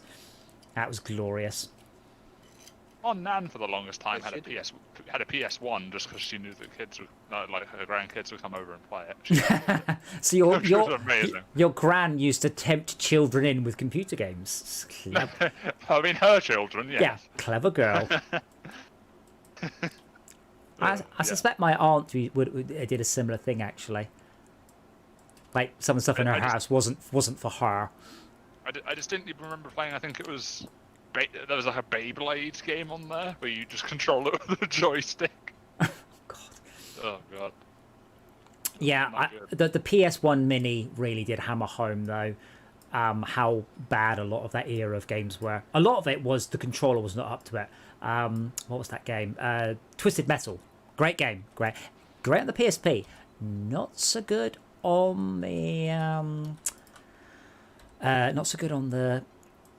PlayStation because I think it's like X to accelerate, and it's only got a D-pad, and the D-pad's shit. And you're like, oh god, I don't want to play a racing game of any sort on the D-pad. Wow. Did they stop making PSPs? Yes, quite a while ago, Brett. Many moons ago, in fact. I mean, I've not owned a PlayStation since like PlayStation 3, so I didn't really keep track of it. The Vita's also stopped. Yeah, one of the things I remember about the PlayStation as a sort of selling point was that it had a little bit more 3D grunt, not real 3D accelerated, but like Virtua Fighter and stuff like that. So it was a bit more like playing arcade games, not just old arcade games, but contemporary arcade games in your home, and that was a selling point. Yes, well, I mean, I've only found this out after the fact, but quite a lot of the arcades were PlayStation 2s. So a lot. I found this out when what was it? Time Crisis 2? And the Time Crisis 2, ironically, from my local arcade. I was like, oh, wow. And I took it open. I was like, this says Magic Gate on it. And they're like, yeah. I go, the Magic Gate is the copy protection system from the PlayStation. They're like, yeah, that's a PlayStation 2. So you open the box. It's an industrial PlayStation 2, but it's literally PlayStation 2. And Namco, for many years, all of their games were PlayStation 2. Like genuinely, literally. And it's that helped a lot. So a lot of they were arcade quality, exactly arcade quality. I think I'm gonna go for a bit about this. I will. And to be fair, a lot of the arcade, like Sega used Chihiro, which was Xbox 360 hardware, and Namco. Oh, what's got? Oh, no, Brett's gone. He didn't. Yeah, so the Namco and Nintendo did a joint piece of hardware, which was called the Triforce, which is brilliant. Triforce? Triforce, as in... Oh. So it could play all three all three systems games? No, nothing like that. It was just called the Triforce. Oh. Sorry. Do you not know what Triforce is? Some sort of Zelda reference. Yeah. Yes, Have you not played Zelda, Tad?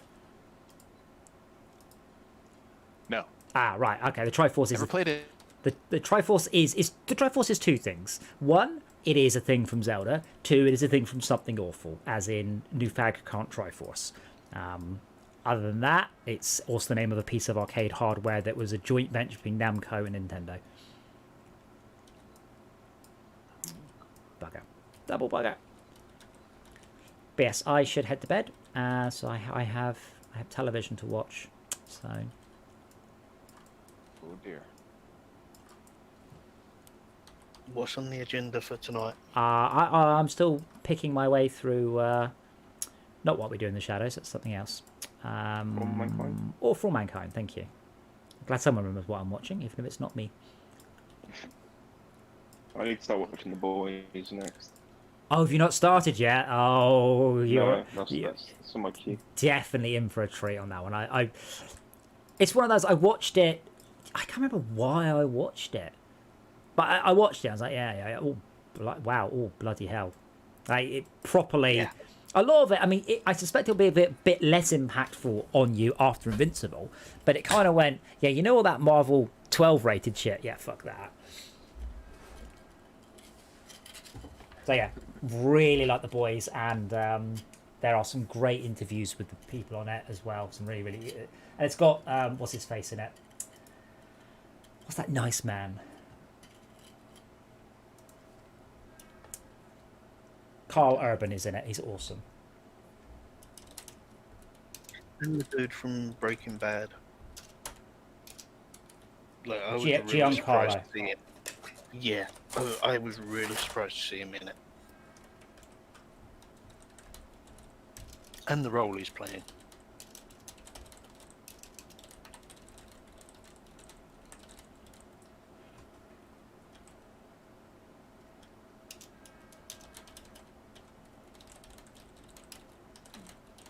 See you later. Night night. Latest. All right. I want to fix this so bad, but I don't even know where to start. No, it is. It's about time to go to bed. Part of it, Shao keeps starting stuff and just leaving it without sort of massaging it. So I've just been playing catch up, unfortunately, on a lot of that. So I'm trying to catch up, but we've got a lot of sort of abandoned half setups here, where it's just mostly done. Gnarly. Well, you gnarly messes. Oh, but sometimes you just have to just watch the train. Like when you're done, sit there and watch the train and make sure the train actually goes. It doesn't help we've got some quite long setups and some jams. So what's happening is it's going, I'm lost, and you look at it and then it rolls into the station. Fuck you. Is there no button on there where you can ride along the train? Yeah. Yeah, literally. Just double click on that. There you go. Not exactly like riding. Well, it is. Yeah, just double click on the location button on the train. The button at the top right. Yeah, that's And you just keep spamming it. like a ride along. Yeah, that's what I'm doing. But yeah, like this entire sector track has no signals on it, so you cannot get more than a couple of trains down it. And then there's a 180-degree corner at the end, That's so probably me. the train lost all its momentum at the end. But the problem is, each of these is fine by itself, but they add up. That's the problem. So you end up with this train going a bit slow, and then the train behind it goes a bit slow, and then that, and so on and so on and so on. That should be better. But yeah, I've said before, much as I would happily play this until I literally pass out, I have got stuff to do tomorrow. So I'm going to save it there. It's episode 5. We are in 1927. And a lot of it will be starting to upgrade stuff to maglev. So essentially what I'm doing with what we're doing with Pfaffenfeld Factory is replacing each of the lines. But I'm reducing the number of electric rail trains a bit as the other ones take up the capacity. So balancing that one. Should I just scrap the world that I've done and just start again? The beginning bit is probably the easiest to understand and learn in this game. If you do the end bit, it's easy. That's the thing. Once we've got maglev, it's trivial. You can start on maglev, and it's very easy to make money all the way through, because they accelerate so slowly. Any traffic jams you get are very, very brief. I think I've followed too many differing tutorials and tried to mix them together, and it just hasn't worked. Well, I mean, the main thing to do is to start your game, set up a coal to power station run. Make sure it's 6.5 long. Make sure you've got preferably 2 of them queuing up on the way in. Get your rating of that coal station up, and that will pay for the entire rest of your empire. Cool. Right. Okay. Yeah, I might just start a new world then and do that. But yeah, I think we'll have 2 more episodes on this, and then we'll start again. We should look at some of the mods. There are so many mods in this game, like new gruffs. There are absolutely mind-boggling numbers of mods. Anything you can think of. The problem is when we try train cars. Like when we try it just we could do entire Russian railway sets and things, or Vietnamese town names, very large ships. Hornby sets? So again? Is there any Hornby sets? There's the UK Pacers, UK Railway Set Tracks, UK Renewal, Add-on, UK Revival, UK Roads with Signs. There's just tons and tons and tons of it. But don't forget, Hornby was just based on real locos, so that would just be the UK Renewal. I remember years ago playing the Hornby Railway Simulator. I remember that. That was awful. Yeah, they bought out a load of patches for it that you can get on their website. So if you've got the original base game, you can still get like DLC for it. Yeah, so we've got a whole subway set of stuff, metro stuff, trams, just Star Raid general UK stuff. Speed for suspension bridges. Oh wow, they just sped the bridges up. Snow-aware Arctic buildings. Small man. Add an object the multiplayer servers can use to allow their players to cheat in obscene money amounts. Okay. Roadhog. That was a game in its own right, wasn't it? It was. I'm gonna grab that one actually, because that looks like a ton of new vehicles. Roads, trucks, and trams. There's also representative UK train set. I don't know what 2cc UK trains are. Oh wow, track types for including planning, abandoned railbeds, curved tunnels, and dirt trails. Electrified and unelectrified dual gauge rails. Like, there's so much, but I haven't had any time to sort of sit there and look. I mean, I'm very tempted just to tick them all and then just tick them all and just see what happens. Could you not do a modded stream night? Well, Going yeah. through. Well, yeah, but and that's what I. So we'll finish in probably on the next week, probably the time afterwards. The goal was, and we failed because unfortunately Schalke went and did fucking buses again. Like, I told him not to, but he did. The goal was to see how quickly we can hit the maximum rating, which is 1,000. But unfortunately, we haven't because Schalke has done buses. And as I keep saying, it is not possible to make money on buses. It's just not. Is there really not a way to select all of these? So it's not even worth entertaining buses or putting anything in the job. The way to do buses is to either have them as an extender to the catchment area for a station, or to use them to run stuff to a station. The problem with the second one is that you will end up very quickly being massively overwhelmed. I didn't even know there was a radius thing. Yeah, it's to do with the catchment area, but you can control click a bus. A station, and then have it attached to another station, even if it's a long way away. Okay. I am literally just going to tag everything. I can't believe there's no way to tick lots. I can unselect all, but I can't select all. Can you not control A? No. I can't shift click or control click. There doesn't seem to be any. Yeah, here we go. This one allows you to play. Is this for the Steam version? Yeah, it's just the standard. It's just the new graphs. There's here trains from 1700, so we can start in 1700. Oh god. There are also like far future sets as well, so we can do. Actually, no, I'm not going to do this. If anything, I'm going to regret it. Other trains?